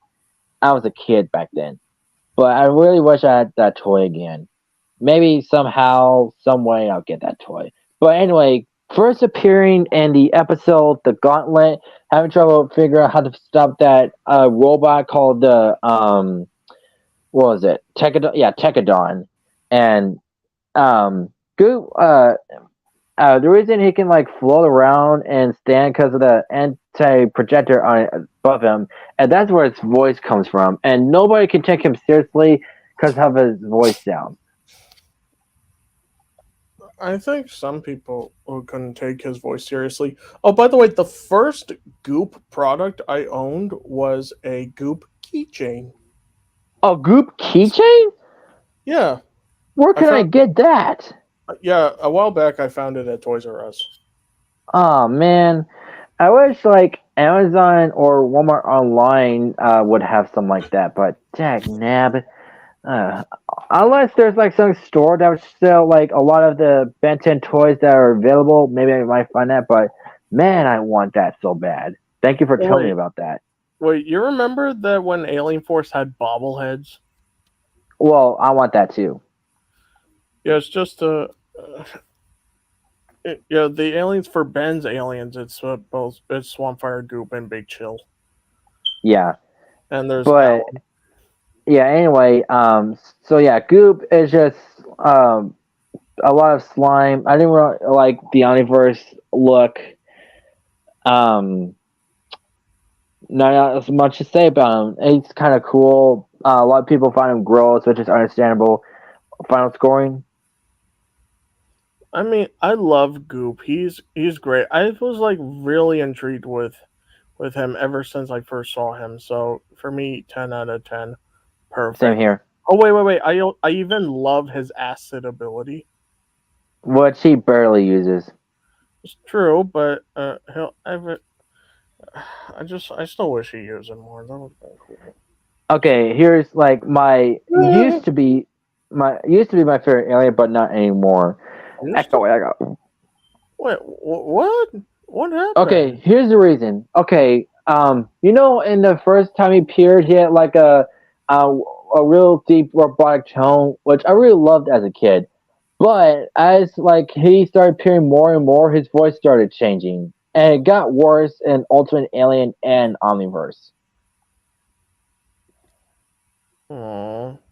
And in the Omniverse, they ruined his design. So, but I used to have like other toys of him, but I keep breaking them and losing him. So I really wish I had an actual toy of him so I don't lose him. But for Echo, the reason I liked him as a kid, not only because of the voice, but the sound of his sonic scream. I still love Echo. Yeah, he's still alright alien, but because of the voice changes, that made me dislike him. Oh, and I also love the scared megaphone of Echo. It is so cool. Yeah. But for Echo, even though he's not longer one of my favorite aliens, he's still neat. I give him a 10. 10. Alright, next one. Humongosaur. One of Ben's most favorite aliens. Yeah, just like Forearms because of the strength thing. He appears like almost every episode of Ben 10 Alien Force and Ultimate Alien. Yeah. He is real strong. He's a big dinosaur, and he can grow into like yeah, and he also grow like stegosaurs like scales and spikes and whatnot. And yeah, he's pretty strong. Of course, he's also slow. But if you want to transform Humongosaur, you get the wrong alien. And yeah, but Humongosaur is alright, but Omniverse, he doesn't have the growing ability anymore, and John DiMaggio is just using Forearms as his voice. Wait. I mean that's all right with me, but for like Forearms, for Humongosaur not being able to size change anymore, or an Omniverse, I feel like they just like basically forgot that he could do that. What can you do? And with the reboot, Duncan Rouleau says he can do it. It's just that Ben never learned how to do it. But yeah, for Humongosaur, he's alright character. I give him a 9. Infinity. Cool. I'd say he. Wait, what did you say? I was gonna say next. I was gonna say for Fresh. What do you say? Infinity. Oh, he left. I'm sure he'll come back though. He. I just want to say for Humongosaur, a humongous Infinity. He is just truly great, both him and all Vaxasaurians. And also, I like that there's one Vaxasaurian named Sumongosaur. Yeah. All right, next. Now, kid, I'd named you after one of Ben's most amazing aliens. He's even one of our own. All right, next up, Jet Ray. Oh, Jet Ray's awesome. I always wanted to twin him as a kid, but every time I find him at a thrift store or a yard sale, it doesn't have his tail. Oh, that sucks, man. Yeah, because like as one of those like tail attached to the toy thing, but every time it just loses the tail, so that is ridiculous. So, but yeah, for Jet Ray, he's a Meteorite that can fly and shoot green lasers out of his eyes and tail, and Ben doesn't really use this, but he could actually like swim underwater. Yeah, he's great. He's like fast on both air space, and water. Yeah, and Right? it's said that accelerate can be in a race only if accelerate is on the ground. I mean, if there was actually a race between Kenaceleran and Aerophibian, and then they would probably be able to see it from a certain viewpoint, I would say Jet Ray win. I would say the Aerophibian wins. Hmm. But yeah, But Jet also, Ray, I kind of appeared a lot in Alien Force, but not really. But his last appearance in the classic series was in the episode "The Eggman Cometh." yeah, it said that he didn't appear in Omniverse at all. The reason is because they had trouble figuring out what kind of clothes they would put on him. Hmm. But he's Um, all right. Deep Bright Baker did an all right job on him, and yeah, I give him a 9. I give him a 10. He was also very fun to play as in the games. Yeah. All right. Next up, Big Chill. Very cool. First appearing in Kevin's big score when Ben tries to run into try to catch Kevin while steering the RV, and then his main power is like shoot ice out of his breath and go intangible, and his wing can transform into a cloak. That's pretty neat about him, and it's like one of the aliens that Deep Brother Baker enjoys voicing. And I love his line he said to Kevin where he appears like, that whole get mad and storm off act, please. And I love that face he made too. It's like, Yeah, that's really cool. I've seen that a million times. Like, I wasn't born yesterday. Mad and storm off act, please. And he looked really cool his crossing voice his is arms too. I like that his voice is smooth. Yeah, but he looked really cool crossing his arms. Wait, how did you feel about the episode Save the Last Dance? It was alright. It's odd that he had necrophrygian babies. It's kind of similar to a male seahorse. Yeah. And necrophrygians are like genderless and stuff, so Yeah, that's the thing. asexual beings. Yeah. But Big Chill is a really cool alien, but I really don't like the Omniverse look. I mean, I say it's fine, just like dial down the buffness of his chest. Actually, the whole buffness as a whole, because I don't really like the slouched hunchback type of deal. I kind of like. I think it's like funny when it's like clothed. It looks like the hunchback. It reminds me of the Hunchback of Notre Dame. Oh, Brad Fresh. Yes. Or like an Igor. I didn't realize he was leaving for real. So, but anyway, for Big Chill, a really cool alien. He's not really my favorite alien, but I still think he's pretty awesome with his voice and like cloak type of deal. And yeah, Infinity. Yeah, Infinity with him. Also, Ben 23's one is pretty cool too. That's all right. Ooh, Freeze Ghost. Freeze Ghost, really? Next up, Chroma Stone. Yay! What this is the like thing I was saying, dear viewers. Chroma Stone and Diamond Head come from Petropia. Well, you can explain if you want. Sure. For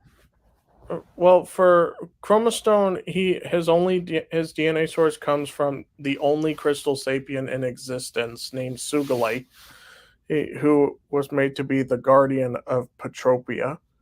And seeing Chroma Stone, it was amazing. I really like what he can do, and I like later on in the episode Secret of Chroma Stone that he can like do anything else, like survive in space, and he can fly. Yeah, and Chroma Stone's main ability is like Absorbing immune to electric energy. that and immune to DNA aliens.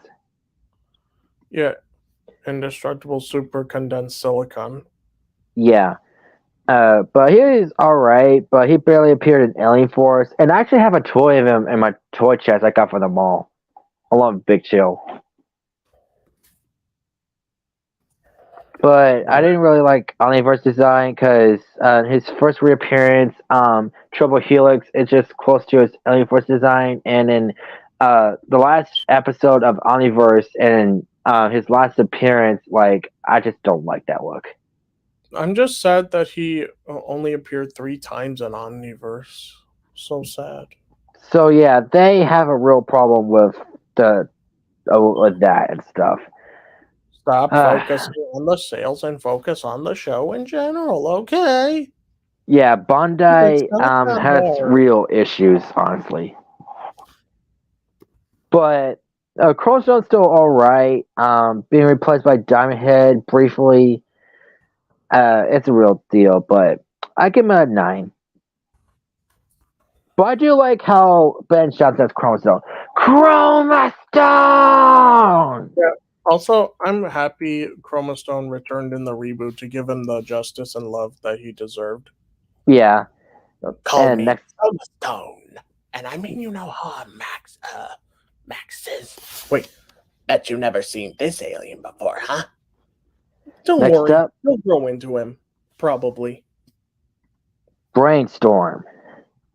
Yeah, to be honest, he was my first absolute favorite for an intellectual alien before Gray Matter. And the reason he barely appeared because he had a lot of bad reviews from fans. Oh, I love Brainstorm. That's like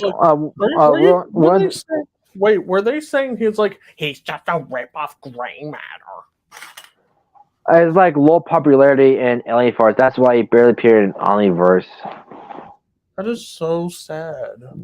Yeah, but Brainstorm is pretty alright. I actually used to have a toy. Well, 2 of them actually. It was like one of those DNA action type of deals, like Swampfire, Humongous Sword, Brainstorm, Big Chill, and Brainstorm, like, it could open his shell and like move his brain around and actually like glow.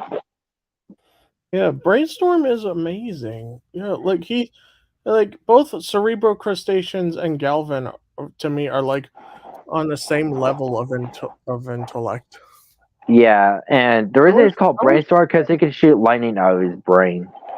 I mean, that's true. But also, I wish like Azimuth would have liked calling like a peace treaty between both their species, and then they would be able to. Well, he thinks it's a waste of time because he didn't start the rivalry. Dr. Psychobal's dead. Yeah, I know that. It was like how it's like just defeat Psychobos, take him away, and then have like both the species to co-op and work together, and then have Psychobos rot in a cell. Mm-hmm. But I mean, at least he like is stuck in the Mad Ben dimension. Yeah. So take that, Psychobos. He claims to be smart. He's smarter than come on, even a baby cerebral crustacean could be smarter than him. Imagine that. But yeah, Brainstorm and a whole alright character. I give him a 9. For me, he's a 10, and I love the alien worlds that you get to explore in Vilgax Attacks. Encephalonis 4 was one of the best ones. Yeah, that's alright. Next up, Spider Monkey. He's great. Yeah, besides Big Chill, he also likes voicing Spider Monkey, and I agree. I really like that voice he gives him. Yeah, it being is like a combination of a monkey and an actual spider monkey, and his powers and personality is based on Spider-Man. Yeah, which makes sense. And he only shoot webs out of his tail. I wish he could like shoot out of his mouth and or like his hands, kind of like Spider-Man. But I like it that it's from the tail. Yeah. And Curl said that he's tired of seeing Ben transform to Spider Monkey. That was only for like one episode when he said it. and because Spider Monkey appeared less throughout season 1 and 2 of Alien Force. Yeah, but for Spider Monkey, he's alright character to play as, especially for Alien Force, the video game. I love that attack he does, Yippee-ki-yay, where he like swings around the area like a lasso. Yeah. But in Omniverse, it's a mix because they made his hair look like the Beast, and they made his teeth stick out, and I mean, well, some what do you think? have their teeth stuck out, right? Well, I don't know, but what do you think about Omniverse Spider Monkey? I still love it. I also the hair. It is Beast from X-Men. That's what I said. You said it's like it. I said, and I'm saying it is. But Anyway, I give him I still love nonetheless. the UAF version. I give him a 12. For me, All right, next. Wait. How did you feel about reboot Spider Monkey? Lame. I mean, execution from that Ben 10,000, yes, but what about like design overall? That's just the same with UAF. Yeah, but with a few minor changes, I still like it. It's not bad, honestly. I just wish he was like used twice. Next Yeah, up, just to like redeem himself. And Alien also X. he's a 12. Alien X, he is just perfect. Explain. I mean, him and his entire race, the Celestial Sapiens, are amazing. Because not just with the power of omnipotence, but like where they are and like the whole lore of them, it's just truly beautiful.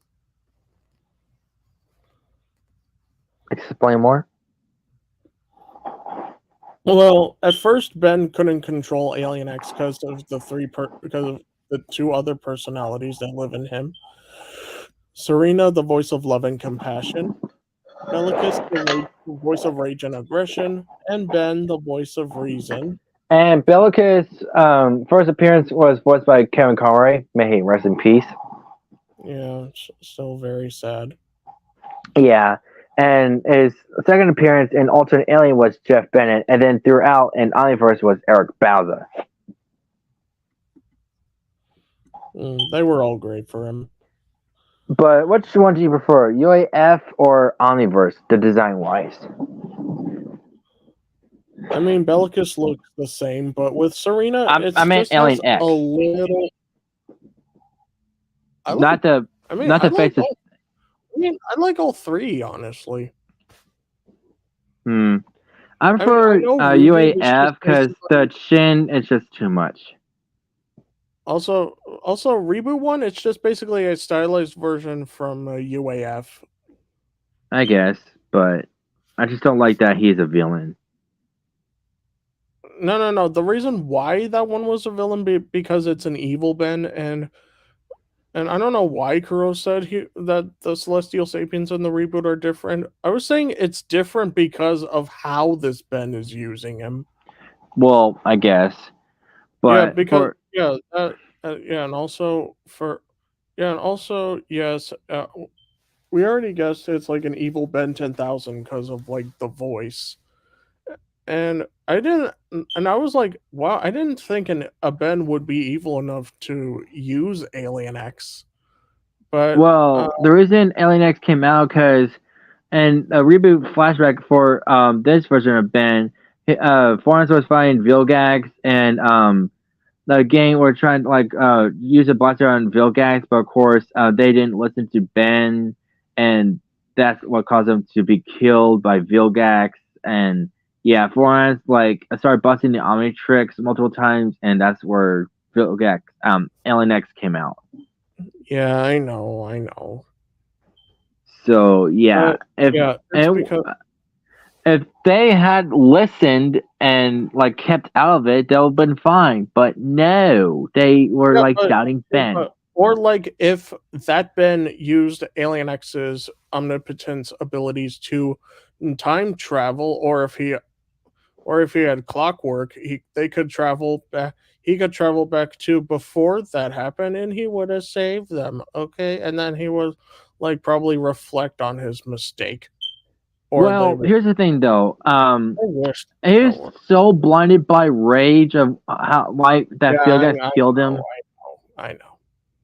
He probably didn't even learn about that.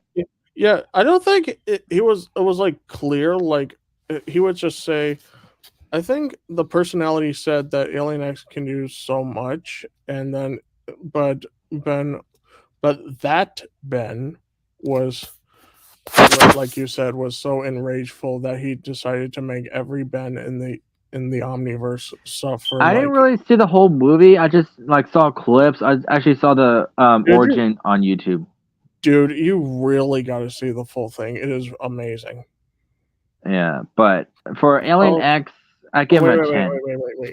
Wait. I want to say for Ben Prime finally getting control over Alien X and recreating the universe, what he did for him, especially in Vilgax Attacks the Game as a cutscene, even though that was a different Ben, it was just absolutely beautiful, and I love this alien so much. He is awesome. And I'm so happy to see 5YL Alien X. For me, honestly, he is beyond it. He is just beyond 10. He's infinite. Next up, Lodestar. Yeah, Lodestar, he is incredible. First, he was kind of mentioned in the final episode of season 2. What was it? Not mentioned. Shown. His icon was shown. Yeah, and like I don't recognize any of these guys. I think they're trying to do was have different aliens and stuff, but of course the only new aliens for Alien Force we got was Lodestar, Wrath, and technically Nanomech. And all they had to do was focus on Ben being glory hot kind of guy, which I didn't really like. But for Lodestar, he's pretty alright. I actually had a toy of him. I got him from Amazon, which is not available anymore. But yeah, his main ability is like have magnetism and stuff, and there are certain metals that he can't magnetize, which is a hassle. And he only appeared twice in Omniverse, and people say that the crest came from and the crest he got on his head in Omniverse is accompanying Jet Ray, and I kind of like it because when he talks with his mouth now, but I love Lodestar. He really is amazing. His transformation sequence is amazing. And also in Ben 10 Alien Force The Rise of Hex, I was so excited to play as him. Yeah. But you can see gameplay of it on YouTube. I wanted that. But oh yeah, and UAF, I really like how the sound of his magnetic pulsing is. Yeah. That's all I gotta say about Lodestar. 9 out of 10. Oh wait, what do you think about like his head? All right. I meant like when his it's like retracted from the body. It's funny. Oh wait, hang on. Movie Watcher saying, "Hey Christian, which version of Ben 10 do you like?"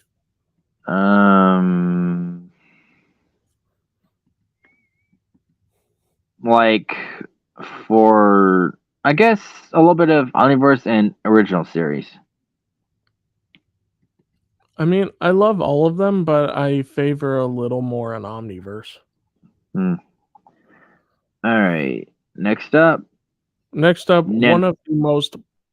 Oh, never mind. Okay, so this one, Nanomech, he is very unique because not only is he half nanochip, but he is half human, and that is incredible. Mm-hmm. Explain more. See, in the live-action movie Ben 10 Alien Swarm, the Omnitrix scanned nanochips, alien nanochips, and the Omnitrix was created a new form for Ben called Nanomech, which he used to battle the Swarm Queen.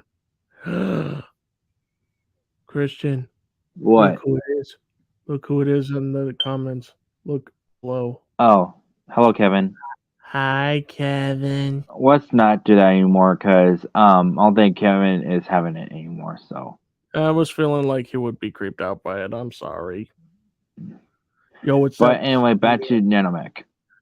Anyway, Nanomech is pretty cool with this like bioelectricity and shrinking. That's really interesting. And Yeah, he didn't appear again until Ultimate Alien in video games. yeah, I say for me, I like both Alex Winter and Dee Bradley's voice for him. I mean, what can you do? But yeah, I like his Omniverse design though. A little. I prefer the Cyclops eye over the Omnitrix over his face. I mean, for that's the only part you would change for the Omniverse design. It's like a mix of Alien Swarm and Ultimate Alien, but pushing more on Alien Swarm. All right. But overall, for me, I love Nanomech. I wish he was used a little more to see it, like, because just let people know that he's truly capable. And yeah, for me, Nanomech, 10 out of 10. 8. All right. Next up, the Ultimate Aliens, Water Hazard. Wait, What? did we? Bobby? Wait, did we go with Wrath? Oh shoot, I'm tired. I can't really think straight. There's so many of these aliens. Yeah. I asked that just to like remind you. I'm sorry. That's all right. Okay, so wait, just click on that. So one of the most popular aliens in the Ben 10 franchise, aside from Forearms, Humongous, or maybe Way Big, is Wrath. And let me tell you something, viewers. He is awesome.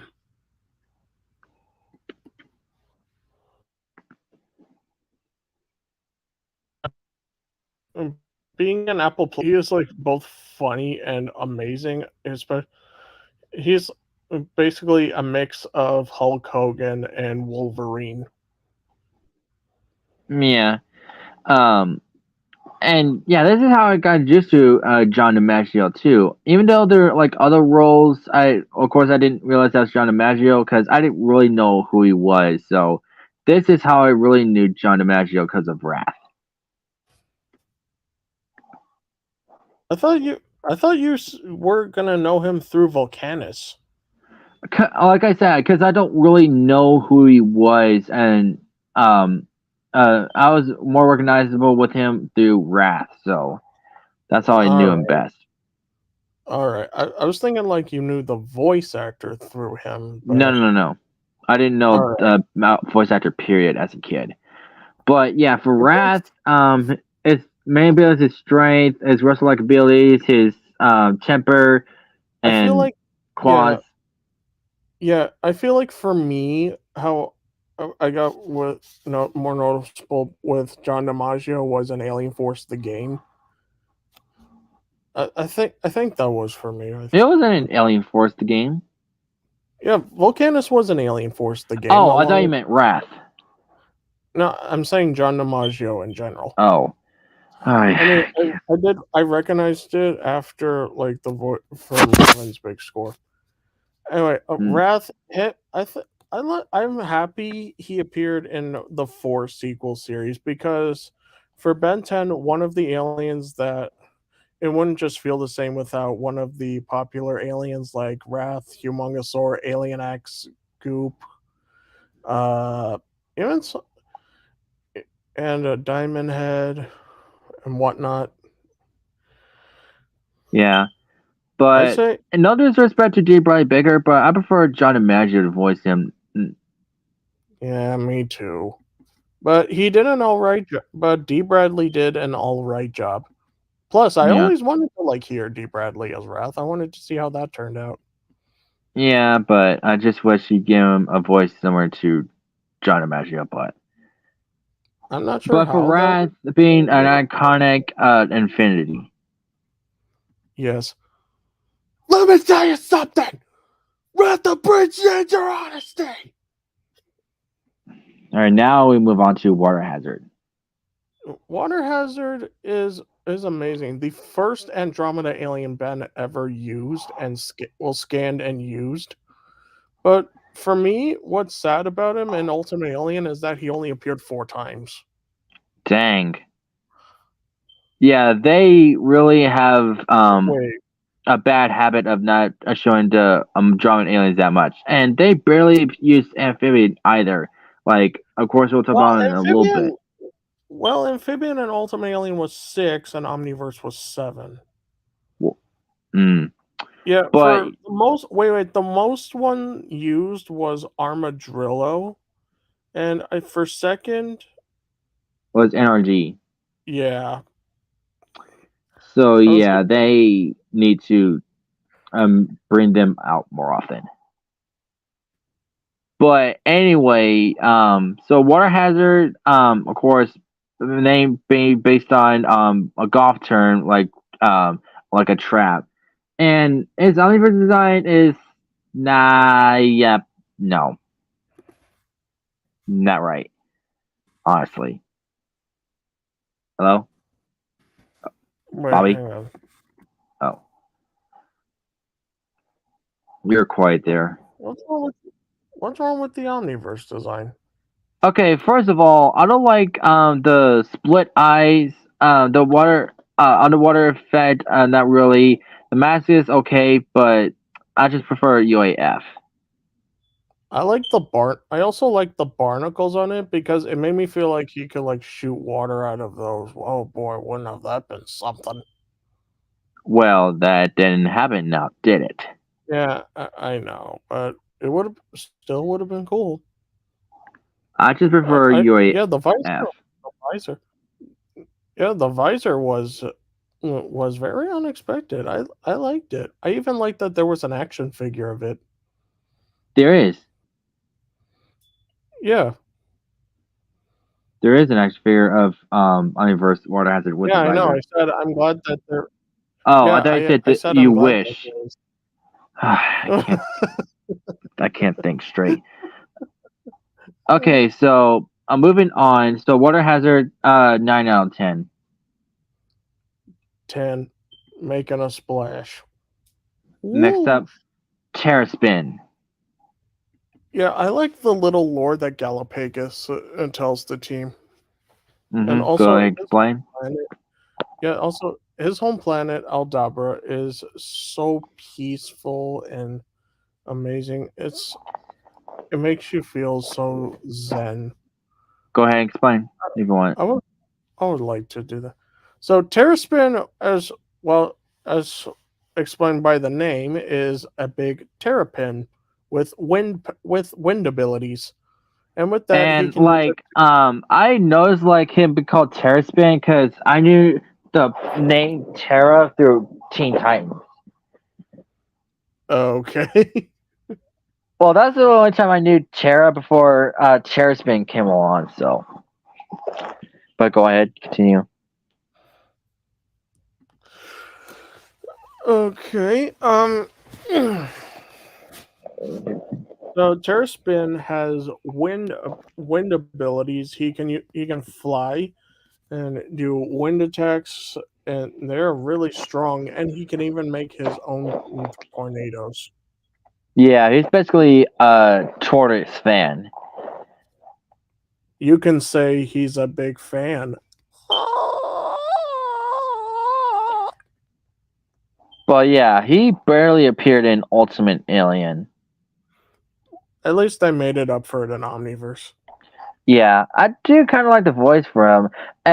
Explain, like, his voice is like speaking through a fan. Yeah, with Bumper Robertson, I get. Yeah. Deep Eye Biggers is alright, but I kind of prefer Johnny Magic's version through Galapagos and through Bumper Robinson's and Omniverse. So for Chair Spin, an 8. I'd say an A2. Alright, next up, NRG. Based on the word NRG. energy. Yep. So, NRG is just a red nuclear type alien in a containment suit. He kind of appears, but not really. His only main ability is just shoot lasers out of his grill, and hand-to-hand strength, and radioactive immunity.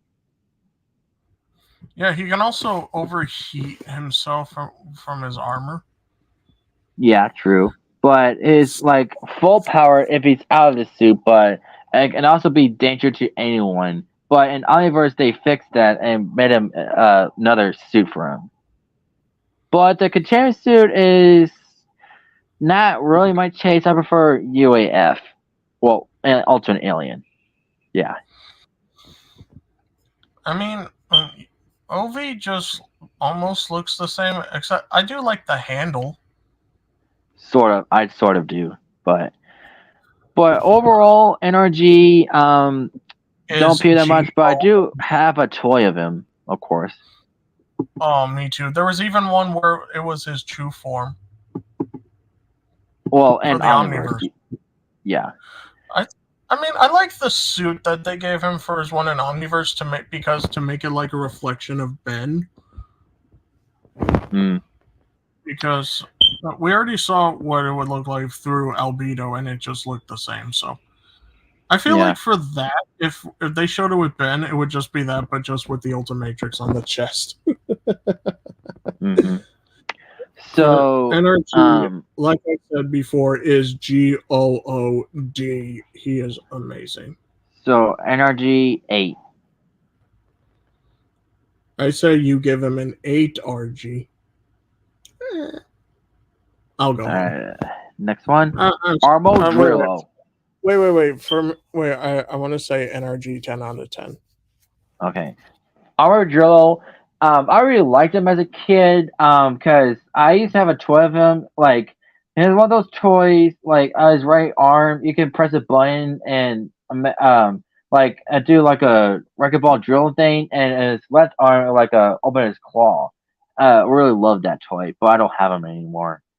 But I do have a regular action figure of him I got from the mall, so that sums it up. But Armadillo is a combination of 4 things: arm, armor, armadillo, and drill. Which, as a kid, I thought it was only armadillo and drill, but now I learned it's like based on arm, armor, armadillo, and drill. So they knew what they were doing. So yeah, he barely appeared, but what was his like official appearance? I don't remember. I remember. What? The episode Hero Time.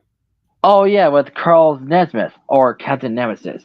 Yeah, they were fighting Dimension Wait, 12 robots. Charles Nesmith. God No, damn no, it was Carl Nesmith. Okay, I can't think straight. I'm tired. Don't But- worry, dude. After this stream, you can rest, okay? Yeah, because I still need to talk about the rest of the Ultimate Aliens and the Omniverse Aliens. Yeah. And also, like we said before, viewers, that Armadillo is the most used Andromeda alien. I don't know why that is, because Well, not just because of Slamworm, Armadillo's predator, but I think it's because of popularity. maybe. But yeah, I just wish he used him more often in Ultimate Alien, like for strength wise, not just earthquake wise. I love the earthquakes. Yeah, it's like one of the aliens there is yellow. Campbell technically counts, but he's like fully yellow. Yeah. So also in Ultimate Alien, the one thing I would change for Armadillo is have him be used in the day, because he was never used in the day, only at night. Yeah, I don't know why. Even though we did get to see his day colors in pictures, we never saw it officially until Omniverse. It just sucks, man. And Aliverse is alright, and John Maggio actually did pretty decent. Yeah, it's like with Humongous Wars Wars, but with a bit of a filter on it. Yeah. It was like, wait, I'm gonna say this line. This was from the game Wrath of Psychobos, where he is playable in there. Oh, he has a like, line? Break it up, people. Yeah, and No. Wrath of That Psychobos, was not for the game. That was from his first reappearance in Aliverse. What was it called? Oh yeah, that was the second episode of Omniverse. What was the episode called? I forgot. More Things Change. Thank you. More things change, and I really like that line. Break it up, people. Yeah, let me break it for you. Yeah, and also when he encounters Slamworm, I like the clever thing he did. Hey, no snacking on the superhero. I also like that in Omniverse, his hand actually turns into a drill. I've always. Yeah, well, I prefer the I prefer the wrecking ball thing. That is much more cooler. Dude, his name is Armo Drill. I know, dude, but I just like the jackhammer sound he uses with the wrecking ball. It's just cooler. But for Armadillo, one of the greats, I give him Affinity. Okay. All right. Now for the least used in Ultimate Alien, Amphibian. Yeah, I like Amphibian.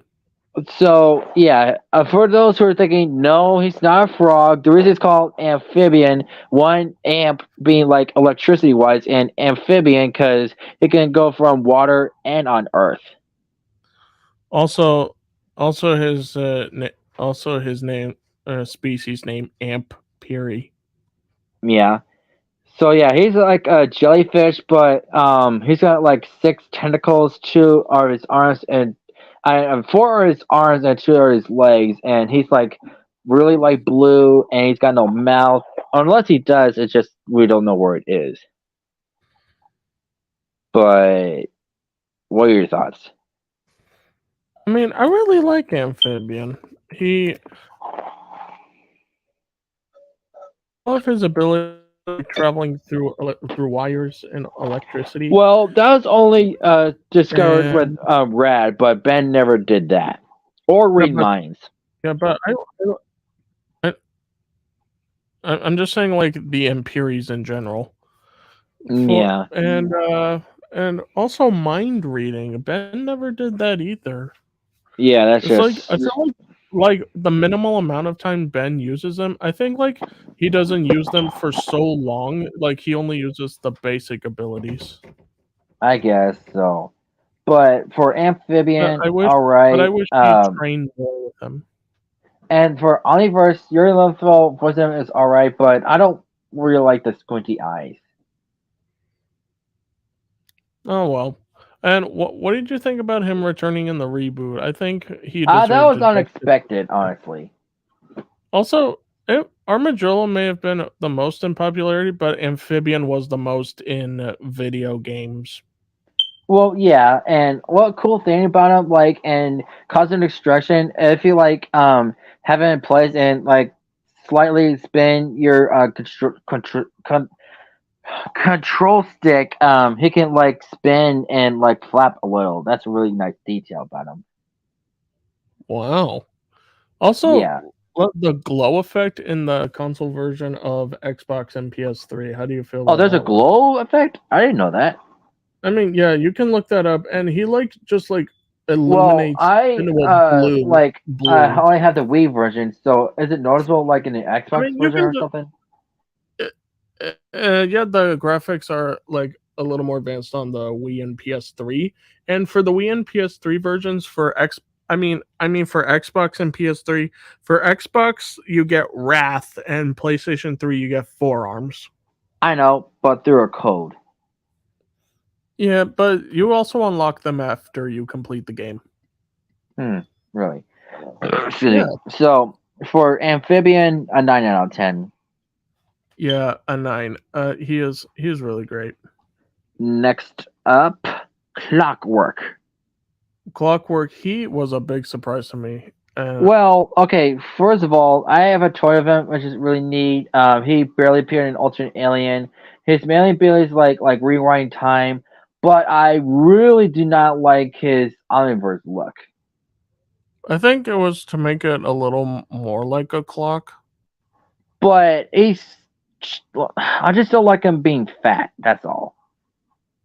I mean, he was always rounded, but they made him Okay, little... no, the one in Ultimate Alien is fine. It's like more suitable, but Omniverse, it just don't really look good. I still love Clockwork overall. Yeah. Wait. Also, I like how he visualizes the past by like reviewing it. Yeah, that's the main thing I like about Clockwork. So for him, and his time raise, and the fact that we got to see more abilities from him of Chrono Sapien from Maltruant, like time shifting, duplication, traveling through dimensions. That is something. And traveling through time, I mean, that's basically obvious for Chrono Sapiens because, they have time powers. Yeah. For Clockwork, 8 out of 10. Clockwork is like one of the best aliens ever. He's a total 10 out of 10 for me. Another least used alien. Wait. I also bought the Ultimate Alien of Clockwork figure. Cool. Another least used alien, Chameleon. Oh, I wouldn't say he's useless. I say he's pretty I cool. said least used. Least used, yeah, that's very sad. But luckily through Prisoner 775, we got to see what Merlini Sapiens can do. With Subdora, I'm glad we got to see a Merlini Sapien appear in Omniverse. Just sadly not. There's a fan drawing of him that makes him wear a suit and watch on the right hand, what the Omniverse should be. I did see that. That was funny. But I prefer Derek J. Wyatt's version of the Omniverse Chameleon. Me too. And I just wish he appeared more and got a toy of him. But because of Bandai and the show itself, they kind of ruined that deal. I just wish. But I do like the name pun for him, Alien. Yeah, it's amazing. And of course, Ben juggling called him Overkill. Good thing. Yeah, I know that was a joke. Okay, do the thing. Okay. Hey guys, check it out. Overkill. Well. Too soon. Yeah, and it said that he's supposed to have either a French or a German accent. It was German. Well, when I was a kid, it said French at first. Wait. And besides, the voice he did was basically Klaus from American Dad. Yeah. Oh, I made it into the episode. Pay me, bitches. But for Chameleon, he a really least used alien, and I give him an 8. Even though he was least used, I still love him. So he's a 9. All right. Wait. Also, right how do you feel about the poisonous? I was going to say how you feel about the poisonous barb he has. How do you feel about the poisonous barb he has? A little too much. I don't know. Maybe. Also, I'll be right back. I gotta use the bathroom. Okay.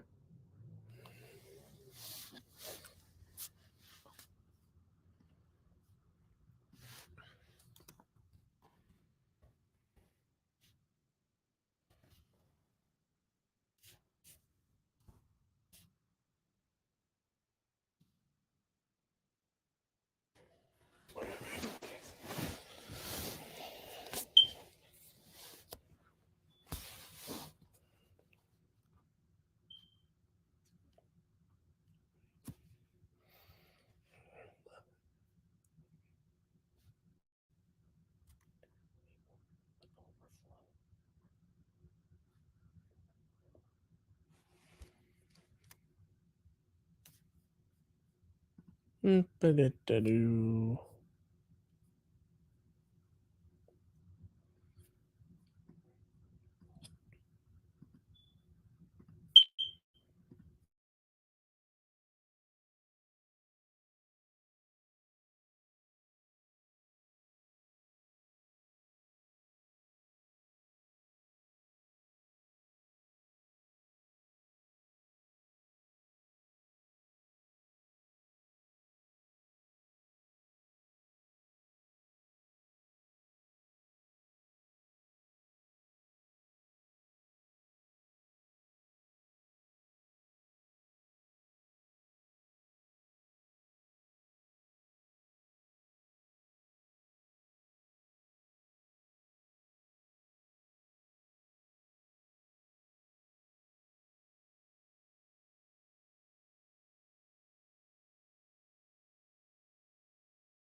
All right, Bobby. Bobby. I'm here. Okay. So, all right, another one. Fast track. Fast Track, I know he has like a simple design, like like Well, Ben 10's the version only of the Flash, reason he but as a cat. was the only reason he was created is be a racer in Ben 10 Ultimate Alien Cosmic no Galactic Resin, yeah. I mean, Galactic Racing is still fun, man. Like seriously. Well, I only got to see him in a show. I didn't get the game yet, but yeah. I mean, for me, I saw him in the game. No. I saw him in the episode Basic Training. Yeah. And then the game was where I saw his name and heard his voice. It was awesome. It's basically Spider Monkey's voice. I know, but I still love it. And even though people said that Fast Track is slower than Accelerate, in one episode he exceeded that limit, but had a bit. He had a bit of trouble stopping. But still, that amount of speed where he went like past Mach 3 was impressive. But still, if he went race against Accelerate or any kind of Accelerate, Accelerate will win. But for some reason, he's stronger than Accelerate. True. So I would say Ben would. You go first. But yeah, if Fast Track went too fast, he couldn't be able to stop. But Accelerate can be able to stop, no problem. I would say Ben could train with Fast Track more to help with like him stopping, so that way he'll be able to. So that way he'll be able to handle him a lot easier. We know. So he didn't really. Also, I like. Wait. I also like the joke the Omniverse crew did with like making his Omniverse design, but as Chester the cheetah mascot. Well, because Fast Track is technically a cat. I mean, yeah, that's true, but I just love the joke.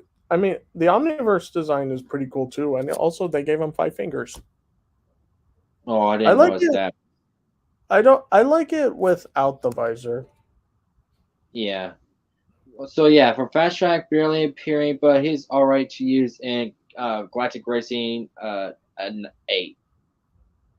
I mean, he's great overall to me. I say 10 out of 10. Edel. I'll be honest. I apologize sincerely to all you Upchuck fans out there. I really like him. He's really cool. I even love his lore, with the Pepto system. But Edel's one of my absolute favorites. Well, I honestly don't like his Ultimate Alien look. I mean, it was fine. To me, it's fine. I just don't like that it's like a shark. Although the jaws are cool too, though. Yeah, but But because his name is Ito, eat like eating and beetle. So they fixed that in Beetle. Omniverse They to make did. it much more sense.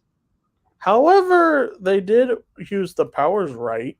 It's sure it's similar to Upchuck, but instead of him barfing, it shoots out a strong laser that is Which so. is hardly used though. What? What? Well, yeah, like when he appears, he barely uses his laser. He just uses punches and strength.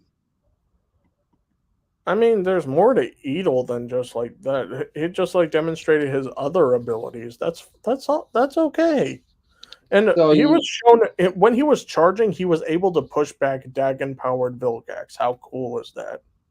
you could say that, but Yeah. for Also, Ito, also in Omniverse, I'm glad they like redeemed it into like making it similar to a Japanese rhinoceros beetle. so yeah, Ito's not that a popular alien, depending on which one you watch. So yeah, I give him a 7. I love Edel. And also, did you know that in the Ben 10 video game, Ben 10 Omniverse 2, he is playable on the 3DS version? I'd rather not play on the 3DS because I want not strain my neck looking down. It's okay. You can just look it up on your computer. Yeah, it's Also he does provide voice lines in there too. fine. Same with All right. Wrath, who's also in there on the 3DS version. It's All right, next basically. up. Oh wait! I want to give my rating for Edel. All right. Edel, you're really cool. I give him a 10 out of 10. Sure. All right, next up, Jury Rig. Jury Rig, I like his nonsensical sensible personality. Wait, I don't think I said that right. Look. And his first appearance, Eggman cometh. He accidentally transformed into a way he's trying to transfer into Jet Ray because of Kevin swerving around and stuff. And yeah, I know, but he's just also a really small alien that breaks stuff a lot. But apparently, according to Gwen, if he transforms into again after he breaks something, he fixes it.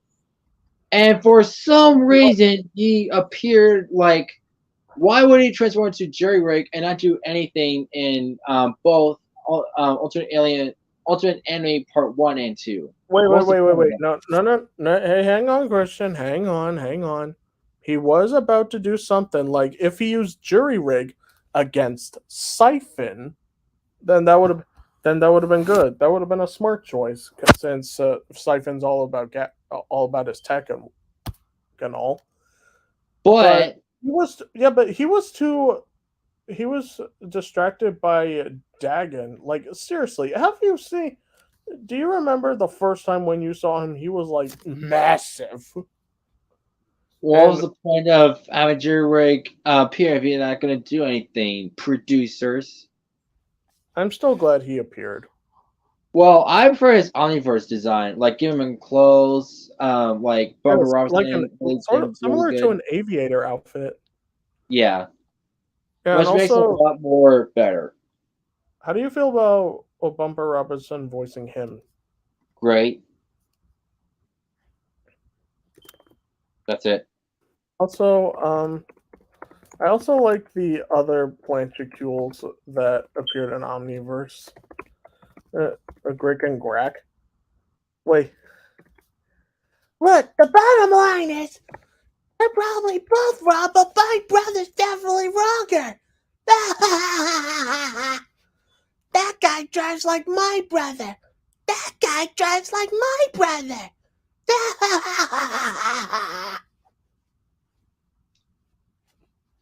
So yeah, Jury Rig, all right, but at the same time, he barely appears. 7. I still love Jury Rig. He is very creative with what he remakes into something. Okay, even though he appeared in the UAF, I still consider him an Omniverse alien because he's more popular in Omniverse. Shock Squatch. Yeah. So I consider him Bantam Omniverse when I started watching it because I didn't get to watch Heroes United beforehand, so I didn't know they appeared in that. So, but I really love Omniverse Shock Squatch. I mean, the design is like so awesome. I really love the name too. Yeah, I'll be honest. I did guess what his name would be. I was like, I think I'll call him Shock Squatch when I first saw Heroes United. Well, here's the thing though. He was originally going to be called Electric Yeti. Which they did for Ben 23. I mean, that's not Yeah. bad. That's okay. And But yeah, also, what do you think it's- about his UAF design?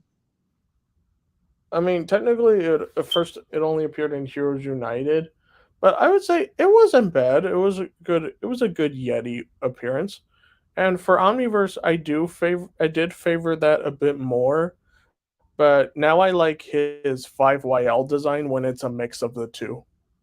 Well, I just prefer the Omniverse version, and being voiced by David K. and his accent being based on David K.'s father or grandfather because of the Canadian accent. Oh, Shark I can't remember. Squatch. Okay. So yeah, what's really cool about him? His powers, his name, his design, and whenever he charges up his electric ability, he gonna. Also, this. Actually, it's more like this.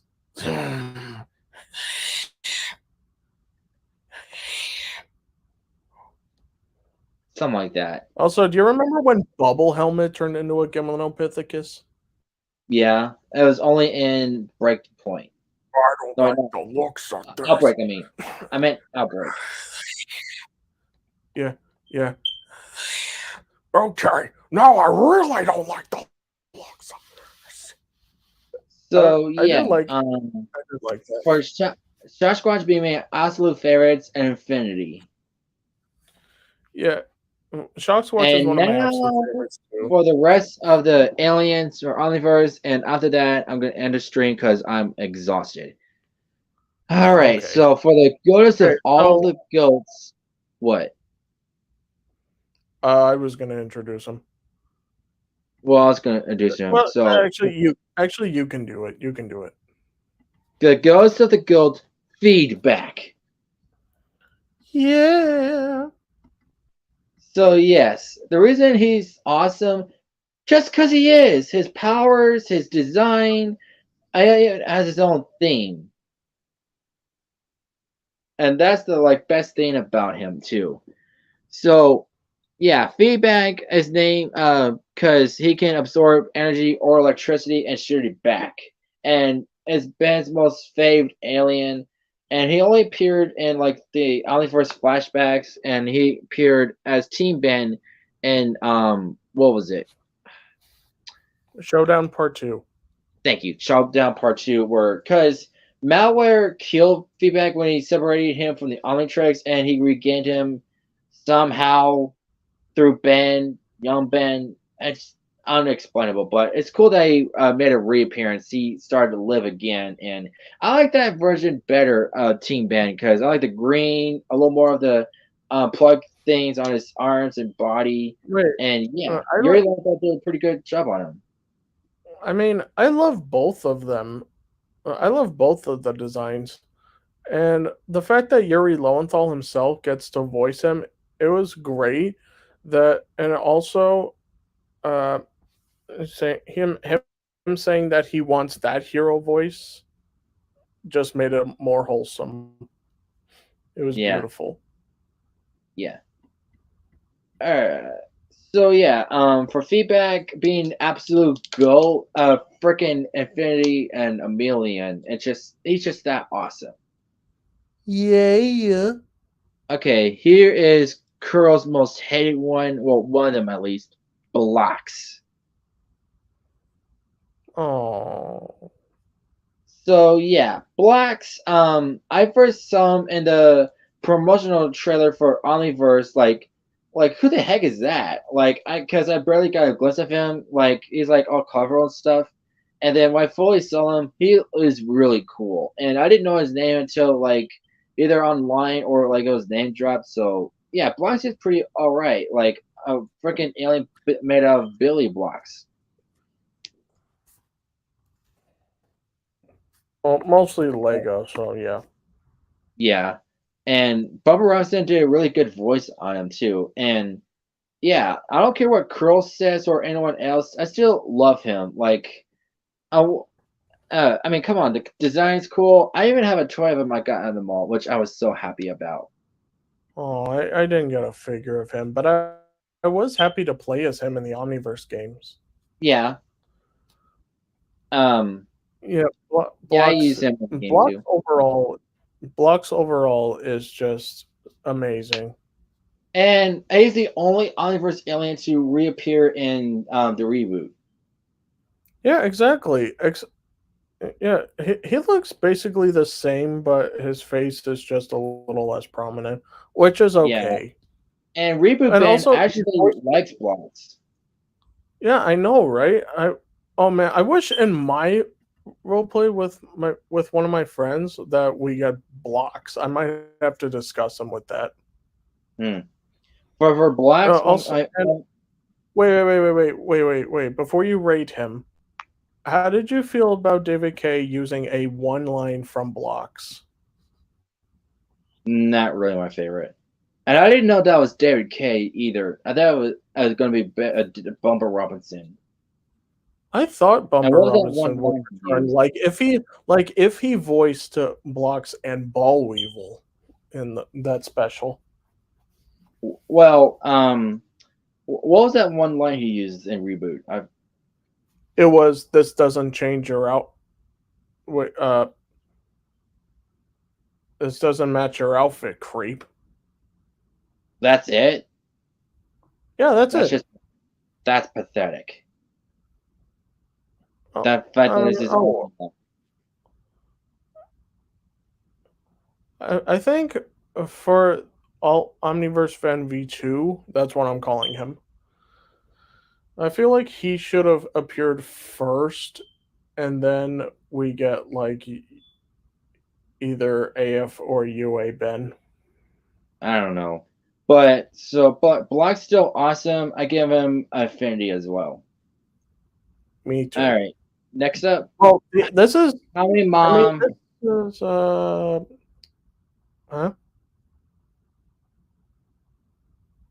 I guess he'll be right back then. Okay.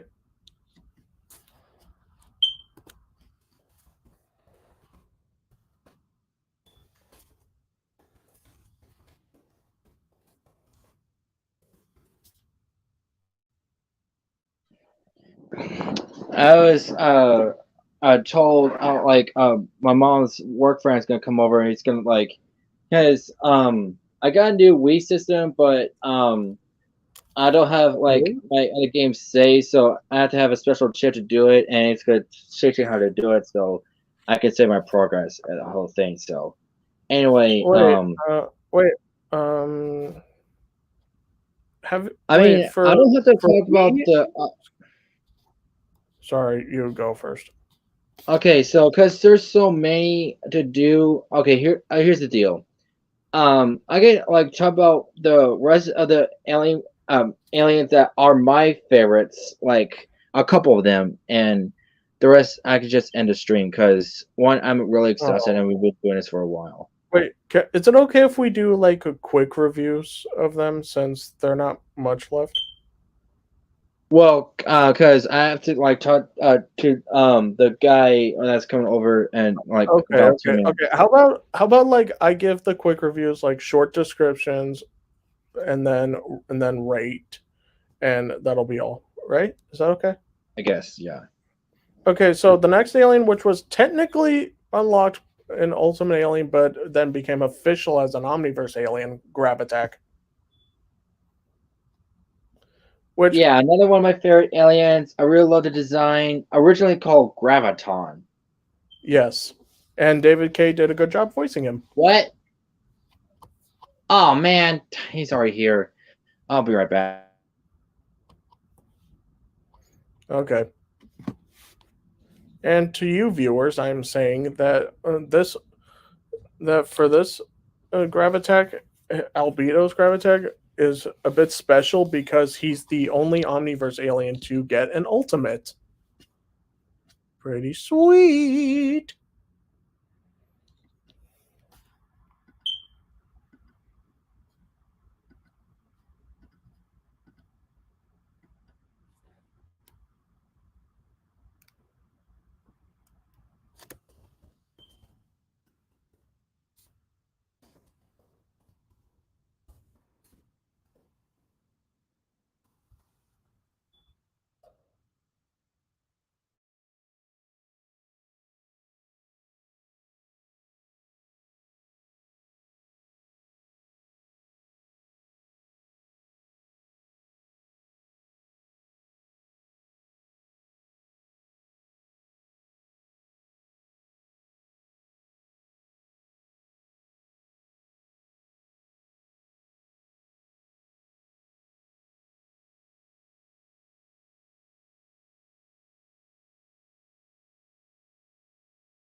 What else is there to say about Gravitak? Well, his spear form is awesome. His gravity powers are amazing, and him being playable in the games is awesome too. It's so much fun. Also, viewers, you'll have to excuse Christian. He's just a little busy at the moment.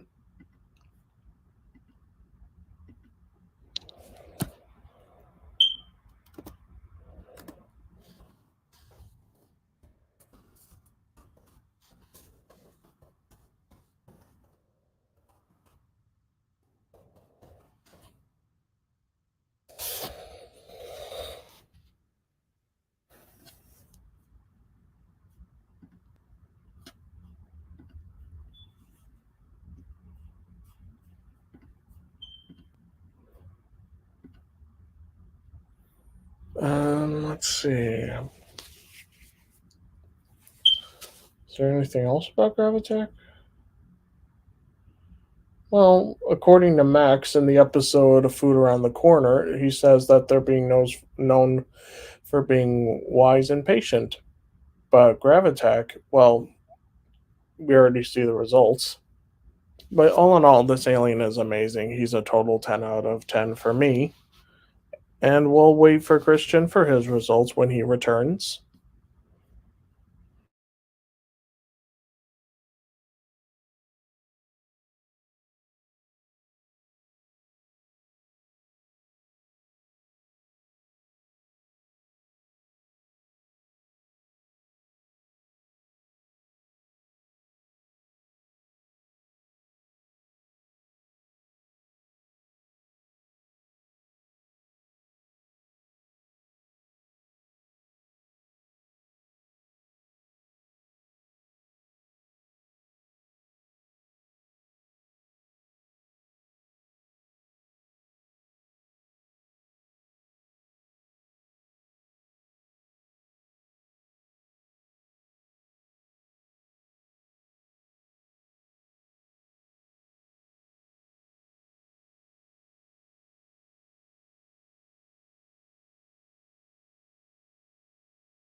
You still there, Bobby?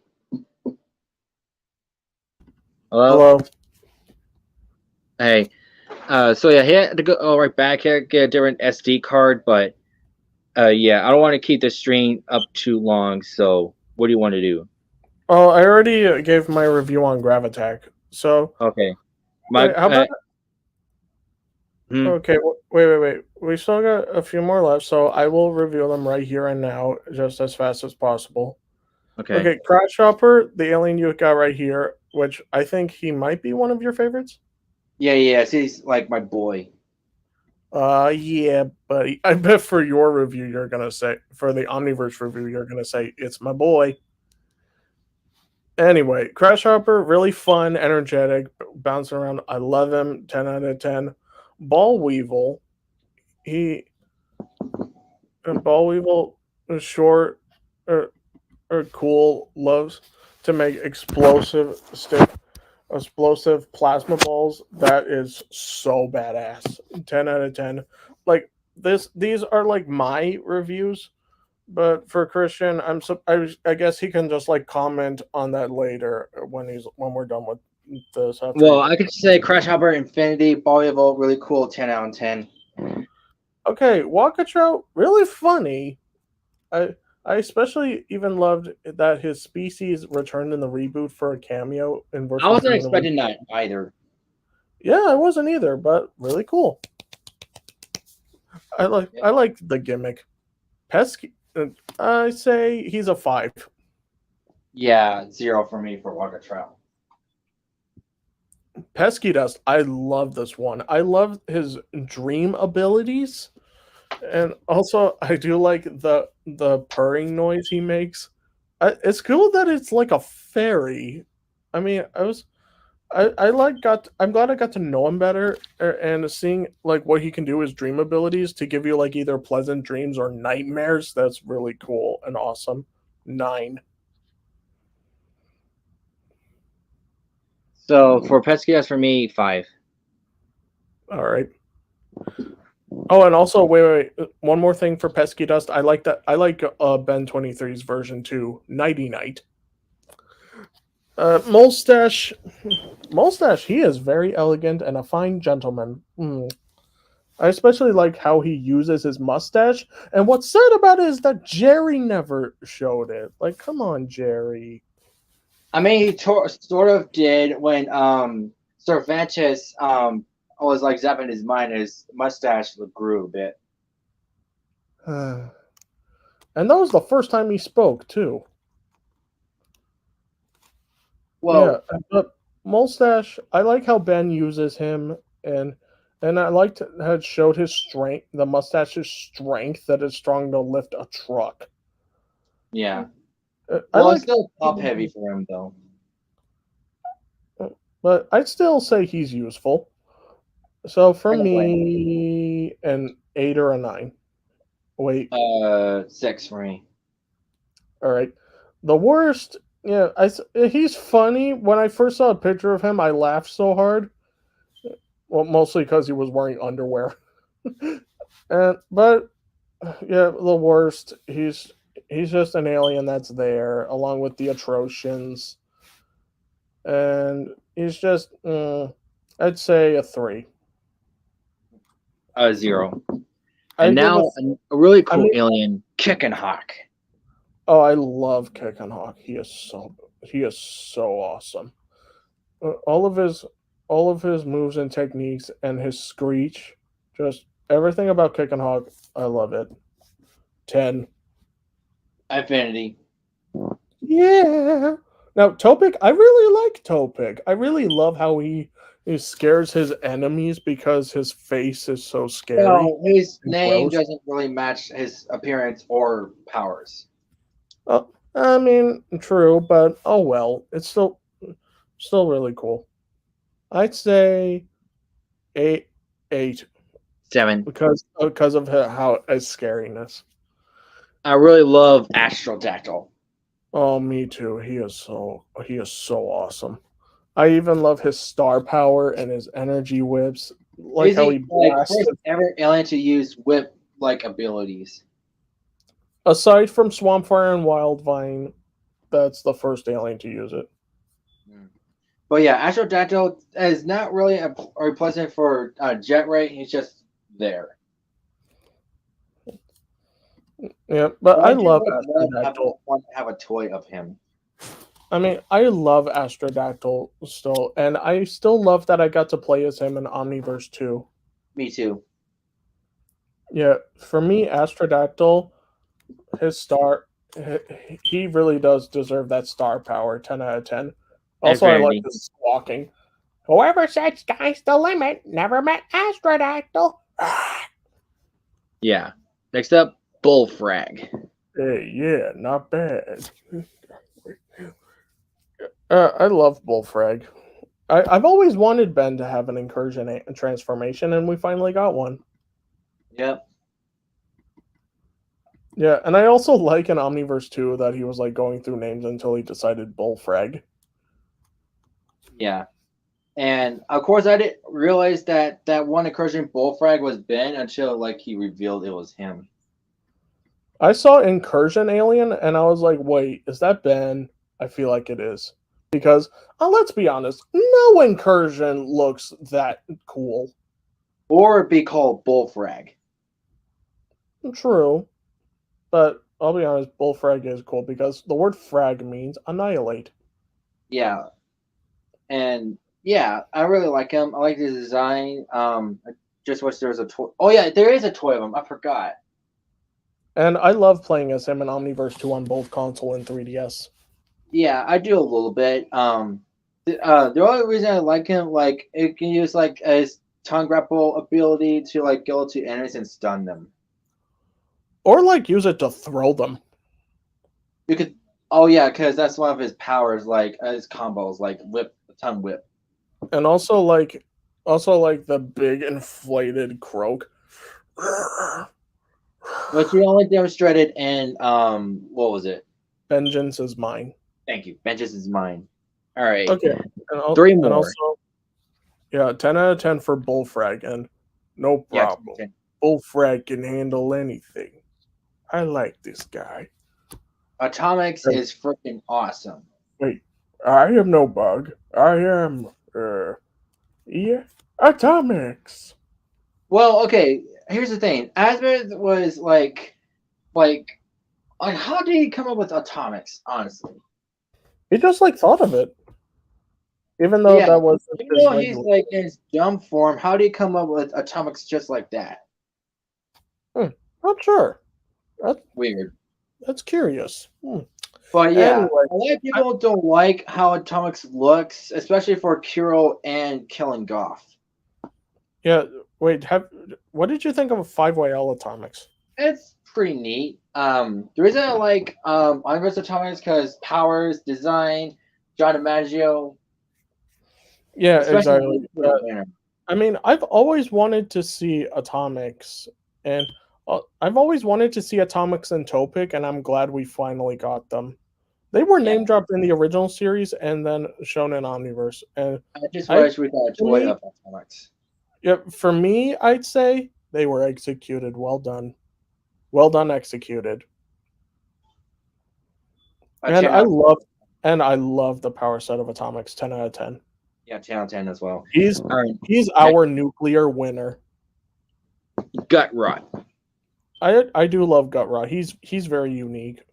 Yeah. Only appeared like about 3 times. 4 if you want to count. 5 counting negative Ben. Yeah.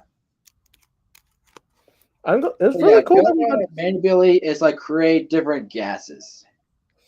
Yeah, he's a walking chemical lab, and it can expel different kinds of chemicals in the form of gas, which is actually pretty cool. And also his voice, also voiced by Rob Paulson, he has Technus's voice. Yeah. But yeah, I like the design. I just wish he appeared more often, but of course through Omniverse, yeah. Yeah, I know. It's but good still, that 10 for him. And now for the final classic continuity alien and final Omniverse alien, Vampire. The Vladat himself, Vampire. A really cool design. I mean, you cannot dislike Vampire. Yeah, I really do love Vampire. He's awesome, and he's also voiced by John DiMaggio. Mhm. I Give him didn't a expect. vampire Wait. accent. Wait. Can I be honest? I did not expect John DiMaggio to have like that vocal range. Well, that's why he's the GOAT. And He's the reason it's he's called one of the vampire goats. because he can create a sonic boom. Yeah, sadly it was only used once. That was still cool. But I also like his hypnotism ability. Well, he can do it with his eyes and through corruptors. Well, yeah, he can do like one or the other, but he mainly uses Corruptor's tip because it has because And well, his it main mostly if he tries to, he tried to do both with Exoskull, but it didn't work because of the armor. I gotta say, doing it both ways is kind of good. Is good. So yeah, his main weakness, like all vampires, he can't be The in the sun. sun. Yeah, and also I like the noise he makes, which was this. Wait, let me say his line to Malgax. Looks like you'll have to wait a little longer, Octohead. It says line that he said when I accidentally transformed to him and Blake's driver go to Area 51. Vampires? In the daytime? In the desert?